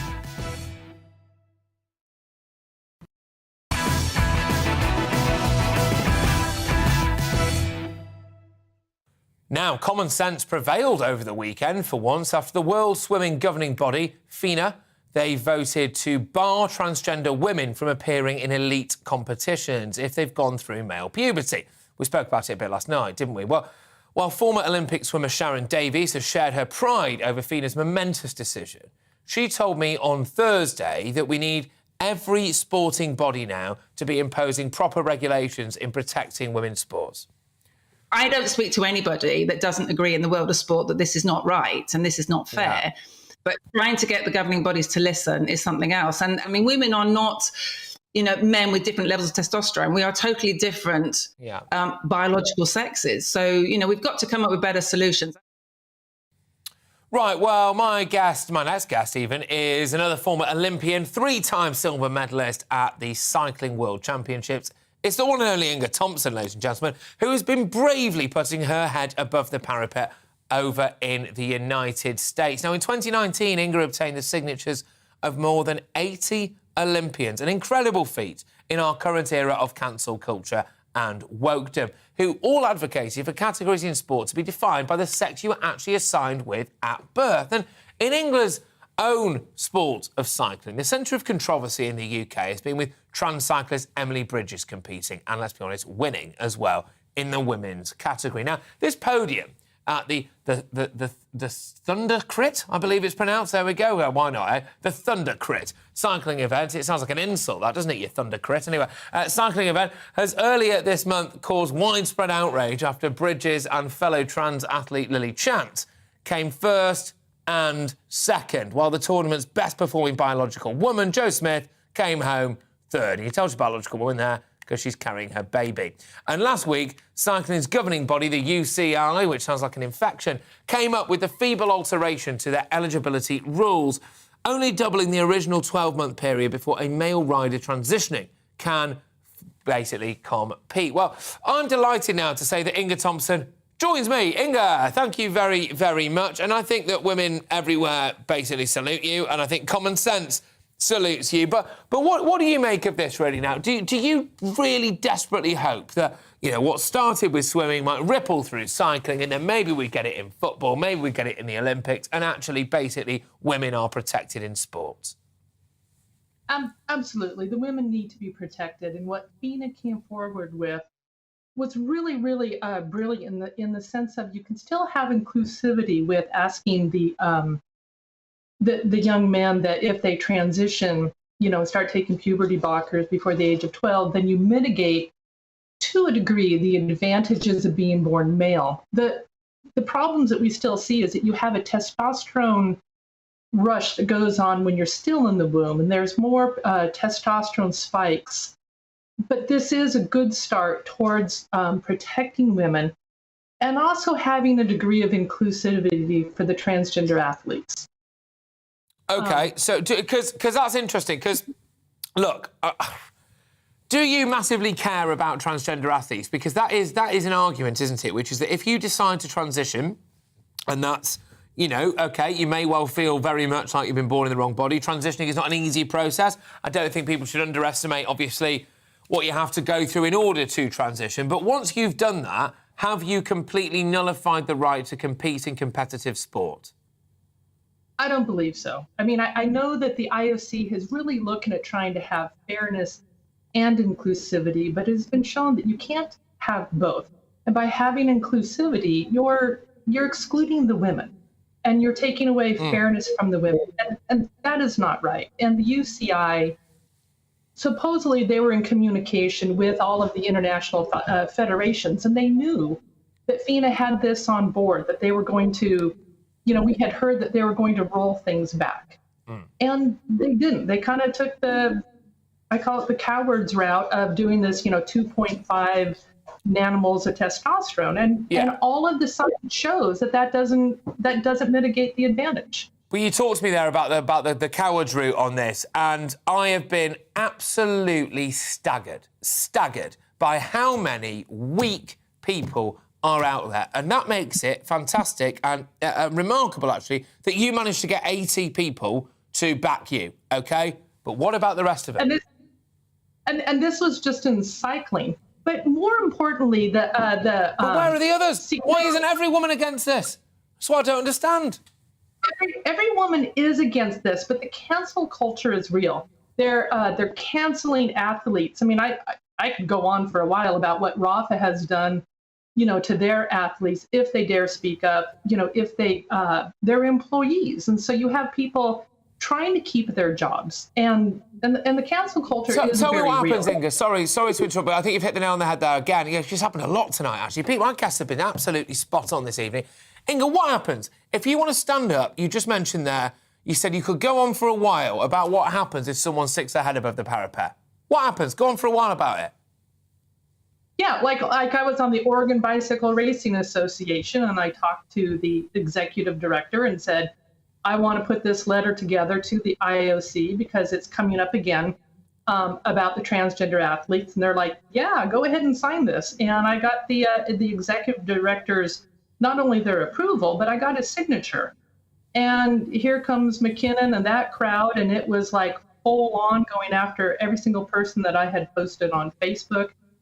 Anybody they could find, they went after their jobs. I mean, I've got the receipts behind it about how they targeted all of these people. And so I understand why people don't speak up. And what I see now is there's this domino effect going on that is not going to stop. And the women still claim the sport back. And, and right now, like with what the UCI has done, the Professional Cycling Association for Women has reached out to the UCI.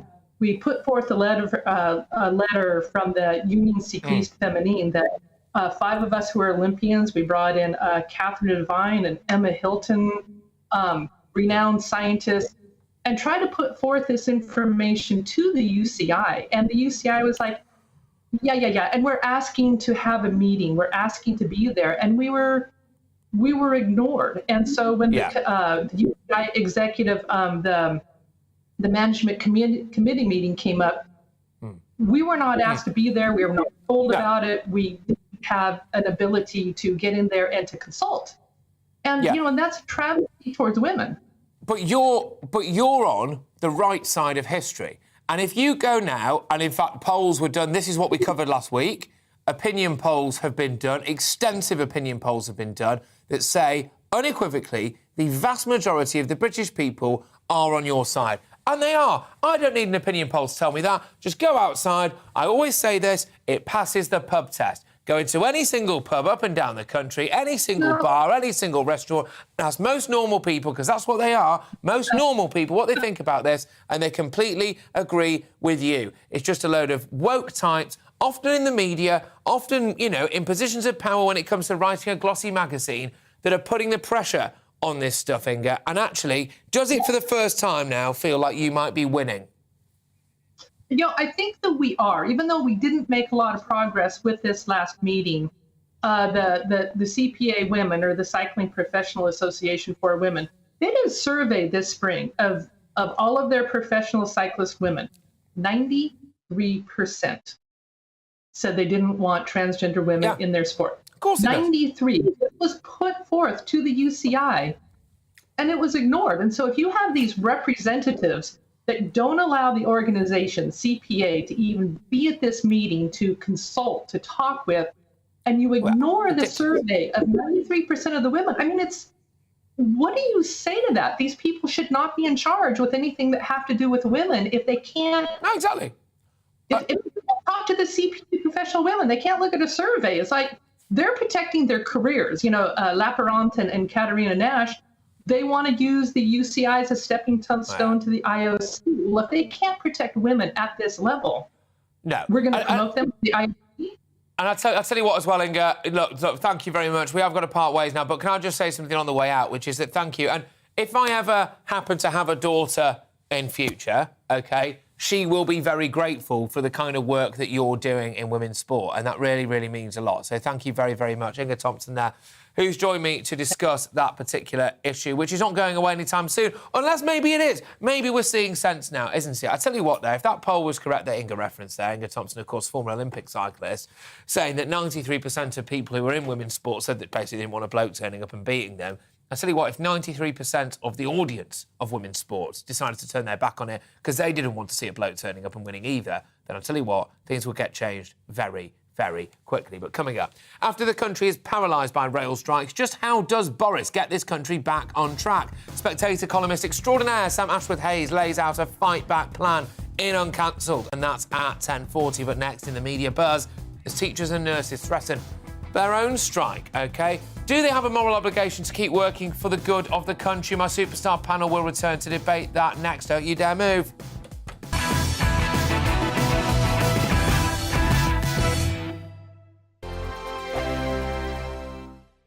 We are GB News. We're right across this great nation. On TV, on radio, on digital. Absolutely everywhere. We don't talk down to you. We embrace all voices. With honest and civilised conversation. We're not part of the establishment. We're one of you. And we're only getting started. Join us on GB News, the People's Channel. Britain's news channel. Every morning from 6 o'clock, we'll wake you up with GB News Breakfast with all the stories you didn't know from the night before. So whether it's serious news, entertainment, or your own views from all over our great nation, we're here to kick off your day with a smile. And the national media should be reflecting and reporting what's happening here. You will notice the northwestern accents. Whether you're with us on TV, radio, or online, every morning, it's breakfast from 6 a.m. Hope you can join us. Join us for Ministry of Offence, the comedy panel show that's just like the news, in that the left fights the right and it doesn't really seem to matter who wins. We cover the big stories. It was in fact a troop of baboons and not angry vegans. I like that. And the really important stories. Fat naked cow gets stuck in swimming pool. It's a headline in a lot of local newspapers. Yeah. We're on the same team, Nick. Yeah, but I'm just helping you. Join us for Ministry of Offence, Saturday nights, 8 o'clock on GB News. I'm Dan Wootton. Join me Monday to Thursday from 9 to 11 for the feistiest and most fun news debate on TV, where free speech reigns. I'll bring you a sharp take on the day's biggest stories, bombshell newsmaker interviews, and A-list guests. And I guarantee you, no spin, no bias, no censorship, and no reason to go to bed. That's Dan Wootton tonight, Monday to Thursdays from 9 on GB News.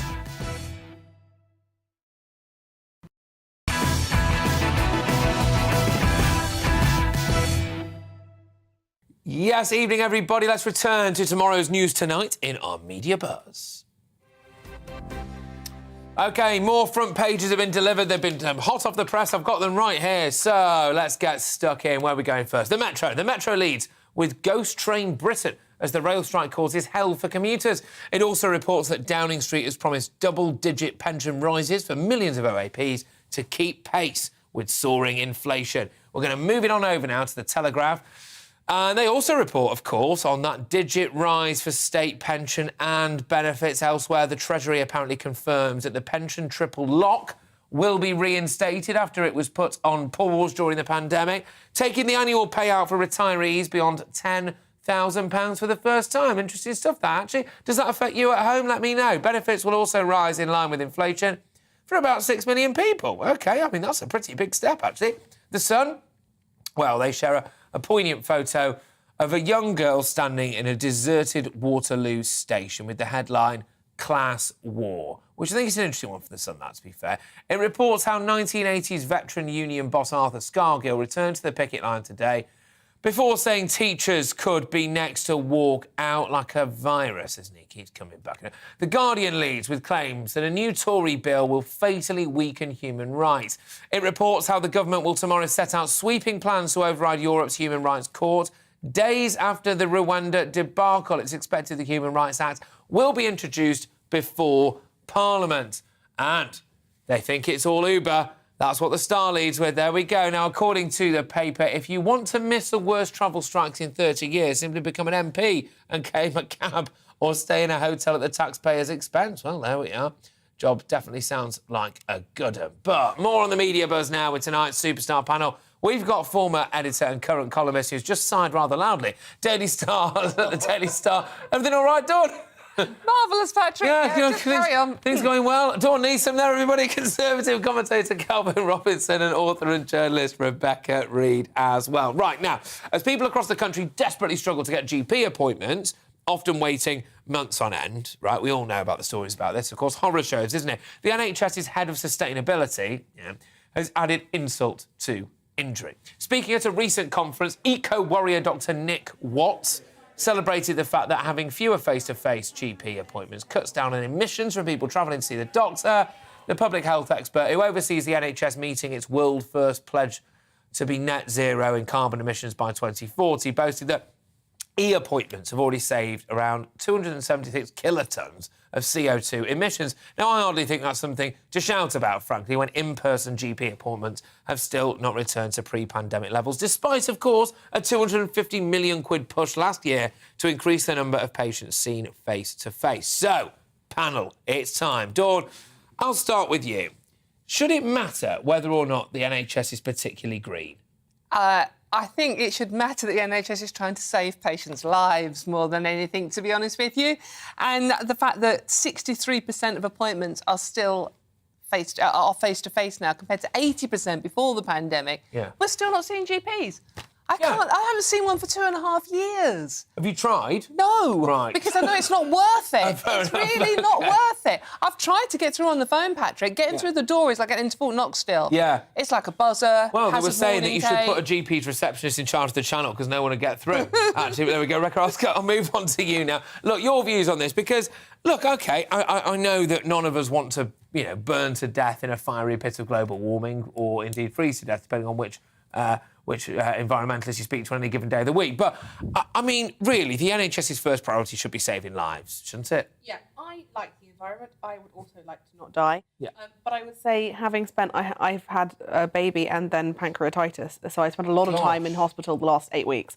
And the amount of disposable plastic that they use, the idea that not going to an appointment is going to make any difference when they use 7 pairs of gloves every time they look at you. And I'm very pro having the option for non-face-to-face. There are some things you don't need to see the GP for. Yeah, of course. If you want to get a refill of your contraceptive pill, you don't need to go take a half day off work. Yeah. But the problem is, we can't just do a bit of both things. We have to have one or the other. Some things you have to be seen for, and you need to be able to see them. Yeah, Calvin, I've got to be honest with you. I find this quite offensive, actually, this statement. I think it's tone deaf, and I do find it offensive. We're in a position at the minute where it is very, very difficult to see your GP. Some would question the quality of the NHS anyway, right, to begin with, right? And I'm sure many people watching now have got some familial experience of a horror story. The idea now that someone's trying to put a spin on it and tell me that it's good for the environment that can't see a GP, I actually makes me feel a bit sick, ironically. This green stuff is an excuse, isn't it? Just as COVID was an excuse. GPs have acted shamefully throughout the pandemic. They were the first ones to disappear, but they were quick to return when they were getting paid, what was it, £15 per jab? Yeah. Outrageous. I think Rebecca's onto something. Give people a choice, give people an option. Patient choice is key. You can't diagnose everything through a potato camera. It's important to see patients face to face. And misdiagnoses are going to lead to deaths. I had a relative that was misdiagnosed. They said that it was eczema and it was cancer. It's awful. Right? It's not great, is it? Look, really? no, it's not. Why is it different? And that's not uncommon. Yeah, and that's not uncommon. Luckily, everything's all right. But I do think there's an element of being a grown-up about it. And so if I think that something's fine, I should be able to say, don't worry, I don't need to see you in person. I'll have an immediate appointment within 1 hour over the phone. And it's my choice whether I want to go and make the journey. I think it's great to have choice. But I think the idea that you have, like, also elderly people having to try and get a phone to look at the back of their head. And that's a great point, Dawn. I'll go to you. The elderly, in my opinion, in this country are not treated as well as they could be. No. This is potentially, they could be the big losers in all of this. No, stop it, Alvin. He said I'm going to you, Dawn. No, she raised the issue. It wasn't me. She raised the issue of elderly, Dawn. Speaking as a resident elder member of the panel here, no one's speaking to Calvin anymore. Patrick. Right, OK, but no, I mean, sort of like, you know, the you elderly... You stitched me right up there, Calvin. Unlike a GP, I can't see it. It's like, you know, Rebecca's right. I mean, sort of like, you know, when you're young, you can make a... Right, OK, that doesn't need me to see a GP. I'm not... But the elderly don't do that. And they're very, very nervous about new technology as well. My mum's in her 80s. Oh, yeah. I mean, she's just given up completely, Patrick. No. Thankfully, touch wood, she's quite healthy. But, I mean, she's just given up. And she has you looking after her, but some people don't have. Yeah. Or she's looking out for her. But the thing is, I mean, part of his policy is like, well, it saved car journeys. 85% of us live 20 minutes walk from our local GP surgery. Yeah. Not that we'd know because we've forgotten where they were, obviously. But, I mean, it's utter rubbish. And I'd like to know how much he's earning for this. Why do we need someone doing that role? I mean, how many nurses would he pay for? Yeah, can I ask, would you rather, as a rampant lefty, would you rather go private? I mean, what, as in if it was free? Yeah, obviously. No, as in now, would you, if I had another baby, would I do it privately if I could? Yes. Yeah, 100%. I was privately educated. I have no qualms. I will take whatever's best for me at all times, like all people will. So it is actually basically, if you're poor in this country, you're likely to get much worse healthcare. 100%. Yeah. But you get worse everything, worse education, worse food, worse outcome. The life expectancy gap in this country is genuinely staggering. And that is because of all of these things. Yeah. Genuine story to you. Yeah, I mean, but someone in my family, cancer issues. Okay. I was lucky enough to pay for 150 quid to have a private test. We couldn't get to the GP to do that. And if we hadn't have had that done, we still wouldn't know. So something very similar happened with my family as well. Again, not going to go too much into, but yeah, if they had the same checkup on the NHS, an annual thing, and they had the same one privately, the private one, which we're very fortunate to be able to do. Obviously, I appreciate it might be people watching this now and listening to it who can't do it. But it would not have been sent. It would not have been sent off for a check if it was just the NHS one, and they'd be dead now. Yeah. But on that, I think we all have a duty to, if we can afford to go private, we should go private. The NHS should be a safety net, a backup for people that can't afford it, rather than all of us abusing the system. But then you need to put in... I don't totally disagree with you, but that takes time. We've got to have infrastructure, you've got to have health insurance. People like the Australian system where you pay 50 quid to see a GP if you can. It's not a life-changing amount of money for most people, but it makes you think twice about missing an appointment. In this country is ridiculously expensive. Yeah, this is the problem. I mean, how much earnings are we talking for that? Well, it's the same as education. The option is the option is private education, which costs £500,000 quid, or state. There's no middle ground for any of it. Guys, another cracking chat. That I must say, I really enjoyed this evening so far. But now, we know it's fashion. Sorry, Dawn. We know he did that. Okay, we know it's fashionable to be a victim these days, or identify as someone you're not. But it's a surprise to see that Gary Lineker has got involved in such antics. The former England man, who is, I mean, clearly white British and from tropical Leicester, clearly, reckons that he suffered racist abuse from other players during his football career because of his, quote, darkish skin. I mean, this is Meghan Markle asked this. The 61-year-old said that he would not, quote, name any names. Cheers for sparing us that, Gary. Thank you very much, mate. Gosh, you've let a lot of people off the hook now. But he's not going to share his trauma anyway. Look at this. Without being good at sport, life would have been very different for me because I was, I was kind of not. I think I would have been bullied at school. They were kind of marginally that way anyway because I was like, this tiny geeky kid with like, darkish skin, and it was pretty much racist abuse. Although I'm not, I'm as English as they come. Really? Yeah, all the time. Even in professional football, I had that a couple of times. I wouldn't ever name any names. I wouldn't name any names. Good, yeah, because they'd probably sue you, I reckon. Imagine if you did. But just quickly, I mean, Gary Lineker is many things, but he's not black, though. No, funny enough, it's obviously. I mean, even the people interviewing me were going, "What? You what, Gary? What?" Yeah. I mean, if he was bullied at school, let's face it, it wouldn't be the skin colour, it might be his ears or something.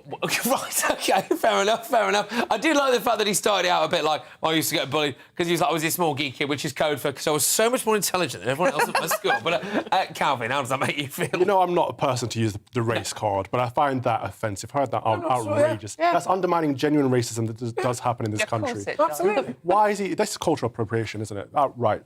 That's a really good point, actually. I'm not being funny, but if Jamie Oliver... If Jamie Oliver gets done for jerk rice or whatever it was, I mean, Gary Lineker... If he was a woman, he'd have cane rows right now. I'm just getting my own back here. That really good point was made by me in my brain. I thought it was Rebecca. It was actually me. I feel it's me. It was me that made it first. You picked up on that. What goes on in the green room stays in the green room. Drama. Do you think that Gary Lineker's a bit off-point here?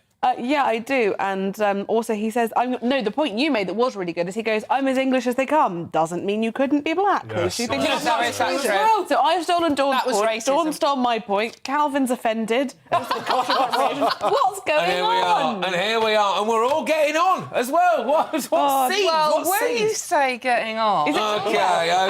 And everyone's bullying Dawn. Is it time for a break? It is time for a break. Coming up, the crowning moment of the show as I crown today's greatest Briton and union Jackass as well. But first in Uncancelled, after suffering industrial blackmail at the hands of militant unions, how can Boris Johnson defeat them and help get Britain back on track? Spectator columnist Sam Ashworth-Hayes gives his verdict, and that's coming up next, just after we take a look at what's coming up in tomorrow's show.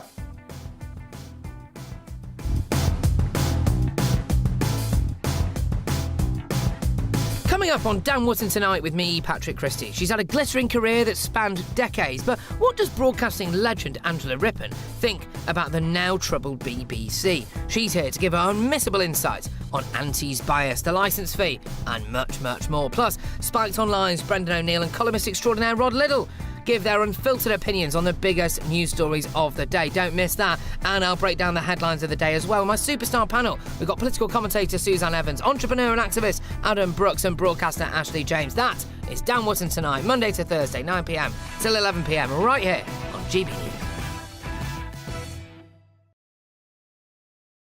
It's time now for Uncancelled.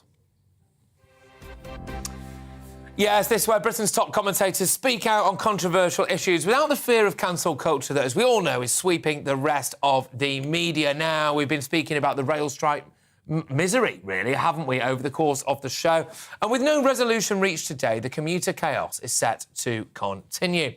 We get a brief respite tomorrow, thankfully. But National Rail and Underground staff are back on the picket lines on Thursday, and it looks like teachers, barristers, binmen and postal workers are just some of the public sector workers considering similar walkouts. So, what can the government do to put an end to this madness and prevent a summer of discontent? Well, Spectator columnist and friend of the channel as well, Sam Ashworth-Hayes, has some home truths for Boris Johnson on how he can stop strikes, and he joins me now. Sam, thank you very, very much. Right, solve this crisis for us then. Come on. Fantastic. Well, thanks for having me on. The main thing I would say to take for the government here is that this isn't the first set of railway strikes we've had recently. We had the whole period from 2016 to 2019, where it seemed like there was a new strike every other month. Every time there's a big national sporting event, you get the threat of strikes hanging over us. And it is very clear that the railway unions are using their position to basically, their position of leverage over the government to extract things that they want. So from my point of view, the very clear step to take is to decrease that leverage. And I think there are two useful ways you can go about this. The first is that where it's possible, you should be automating systems to the greatest extent that you can, because that means you can replace these relatively skilled workers with relatively unskilled workers, which means that you can replace them much quicker if they go out on strike. And the second is, as the government is already taking steps to do, making it legal to hire agency workers and having these replacement staff come in. I'm aware I'm talking at length here, so cut me off if you want to. But it's there is an interesting point here, which is that a lot of the staff on strike today are going to be signal staff who are obviously quite essential to the running of the railway. Yeah. And they sort of take about 12 weeks up to train, so it's quite hard to bring people in on that. So my suggestion would be that you could have people trained to almost act as a reservist for this, the sort of people who might otherwise volunteer for the TA, to keep critical national infrastructure running at times of strikes and make sure that unions can't hold the country to ransom. Sam, do you think Boris has got it in him? Because, you know, I've got to be honest with you, I'm not sure that he's banged behind net zero, but, you know, he seemed to get behind that rather quickly, especially when her indoors was going on about it, wasn't he? I'm not convinced that he is. I'm not Boris bashing here for people get onto me in the inbox about this, but I'm concerned that he might just give in. I think he's unlikely to give in on this one simply because it's the Treasury who don't want to give him the pay rise, and the Treasury tends to get what it wants. So, but I do think he may lack the stomach for a protracted conflict, and so what he'll end up doing, sort of not giving way, but not actually doing anything to bring it to a close, and we'll have this horrendous summer of strikes and discontent. What can we do about Mick Lynch, who's been kind of rabble-rousing on this one, you know, kind of a pound shop trot, as I called him, a poor man's Arthur Scargill. Well, he's not a poor man, actually. He's a very rich man's Arthur Scargill. He's on about 124 grand a year and has been, I think, for quite a while now. What can we do about him? Because he's trying to turn it into a class war. Do you think there is a class war, Sam? I don't think it's a class war, but, you know, he's doing his job. His job is to advocate for his members, so I'm not particularly angry at it. I think, again, it's what we should be doing is reducing their leverage to be able to act in this sort of way. The point of a union is to be obstructive and awkward. It's our fault for letting them have such a critical place in the country that they can cut us off like this. OK. I mean, the fact is, though, these people say they're on the side of the workers. One of the concerns that I've got, Sam, is that this is going to pave the way for what could come next. So we could see now that maybe the RMT leads in the strike action, and then we end up with teachers, and we do end up with barristers. I think the barrister thing is almost definitely going to happen, by the way. And then, you know, where does it end then? Nurses, for example, binmen. I mean, we're one step away from gravediggers at that point, aren't we, Sam? You know, are you concerned that it is going to be a real summer of discontent? Because if it is, Boris has to put his foot down now to nip this in the bud. I think there's a reasonable chance that the unions will sort of go for this, yeah. One thing to sort of mention this is, as you say, these are all public sector unions, because I think only about 13% of the private sector workforce is unionised. It's somewhere around 50% of the public sector. So it's a much bigger problem for them, and they're negotiating directly with the government. So you end up with this weird situation where civil servants who are themselves members of unions are asked to make policy to sort of limit the power of the unions to extract things they want, which I think possibly may not work out as well as you... Well, technically, and I suppose maybe it's well. So technically, I'm in a union. It's the National Union of Journalists, but I mean, I have absolutely naff all to do with it. I think I pay them about £12 a month for them to do. Stop it, you! They pay about £12 a month for them to do naff all. There was one time very early on in my career when I put one phone call in. Nothing really happened, and we move on. To be honest with you, I kind of forgot I was a member of that, actually. But so it's worthwhile noting, but there's difference, isn't there? There's differences in unions. There's unions and unions, aren't there, Sam? Just very lastly for you, would you give them any pay rise whatsoever? Because I think this is the crux of it, isn't it? Well, it's one of the crux of it. Is there actually any truth to what they're demanding? I mean, you know, I don't think it's entirely unreasonable that they get some rise. I think 3% was a figure mooted. But as long as they go through the efficiency measures that come alongside that, which is obviously what they don't like, no, I'm not averse to that as long as we can sort of decrease their stranglehold in the country. OK, look, thank you very much, Sam. Great, and cheers for coming into the studio as well. Much appreciated. Spectator columnist there, Sam Ashworth-Hayes, friend of the channel as well. Thank you very, very much. Now, OK, let's do this. It's time for The Greatest Britain and Union Jackass. Yes, we're actually doing it this week, ladies and gentlemen, OK? We had some words last week. There was a little bit of breaking news, something involving a flight, something involving Rwanda. You know, nothing major. Of course, nothing that we had to bin this feature for, but I got it in the air before from one and only Calvin Robinson, so I'm making sure that we're doing it this week. Well, with me to reveal that is my superstar panel. We've got former editor and current columnist at the Daily Star, Dawn Neeson. We've got Conservative commentator and passionate believer in Greatest Britain Union, Jackass, Calvin Robinson, and we've got author as well and journalist Rebecca Reid. Dawn, I'll start with you. Let's start with the Greatest Britain, please. It's going to be the amazing Kate Bush, whose track Running Up That Hill is going to be #1 for the second week in a row, 37 years after it first charted, and it's going to make her over £1 million. Good for her. Do we know why? Yeah, it was in Stranger Things. Stranger Things on Netflix. Yes, it is. All the youngsters have just discovered her. Yeah, and we knew all about her all those years ago, and she's amazing. Yeah, it is, actually, and I won't ask you to sing it, but that Heathcliff song, it gets right in your head. I don't hate you enough to sing anything yet, Patrick. OK, all right. OK, Calvin, your Greatest Britain. An honorary mention, happy birthday to my stepmother, Jennifer. Lovely. My Greatest Brit today is Grant Shapps for a difficult job of calling out the RMT shills in Parliament. Well done, Grant. OK, fine. Rebecca, your one? I've gone for Joe Lycett, who has warned very lightly that somebody called the police on him because they didn't like a joke at his show. What? A second, They were so offended by a joke he made, which apparently is still in the show, that they called the police. They were so offended by a joke that, let's be honest, quite notoriously woke, I suppose you could say. Lovely, left-wing, nice, charming Joe Lycett made a joke. Somebody was so offended they called the police.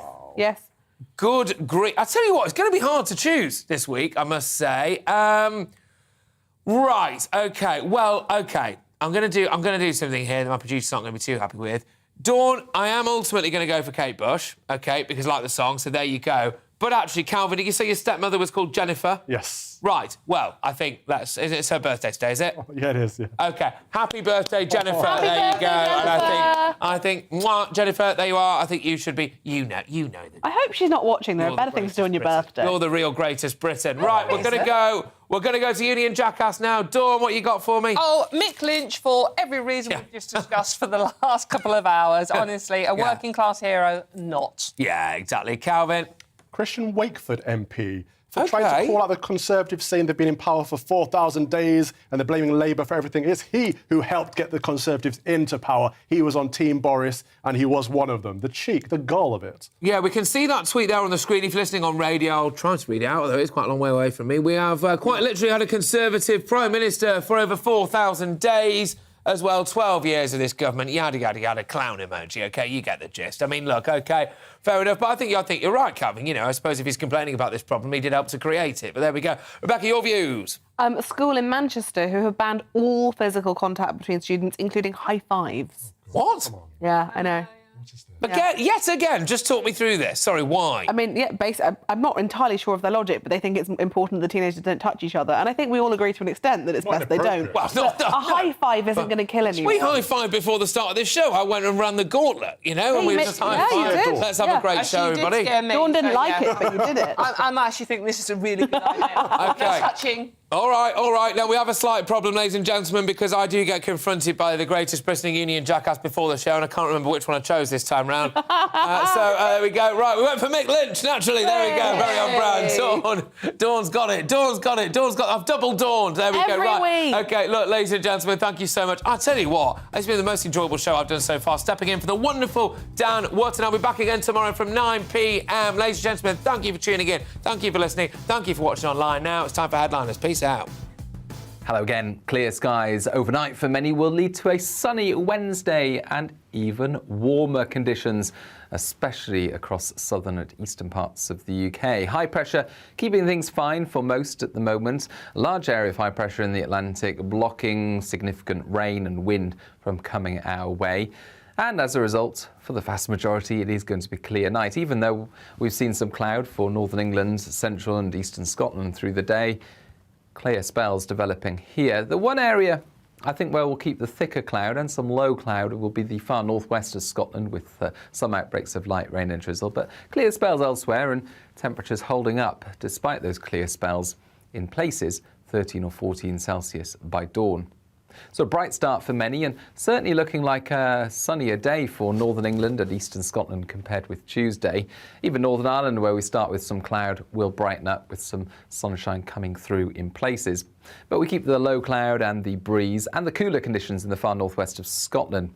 Elsewhere, with the sunshine and light winds, temperatures respond well. Mid-20s for eastern Scotland, high 20s for eastern parts of England.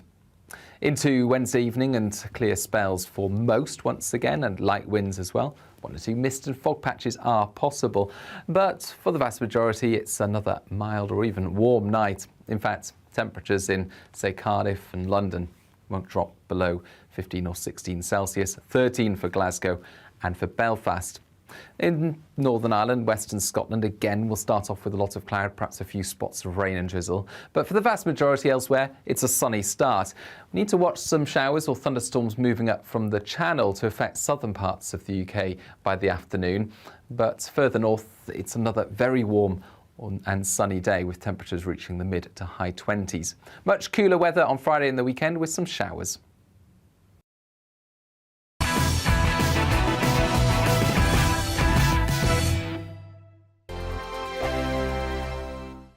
We are GB News. We're right across this great nation. On TV, on radio, on digital. Absolutely everywhere. We don't talk down to you. We embrace all voices.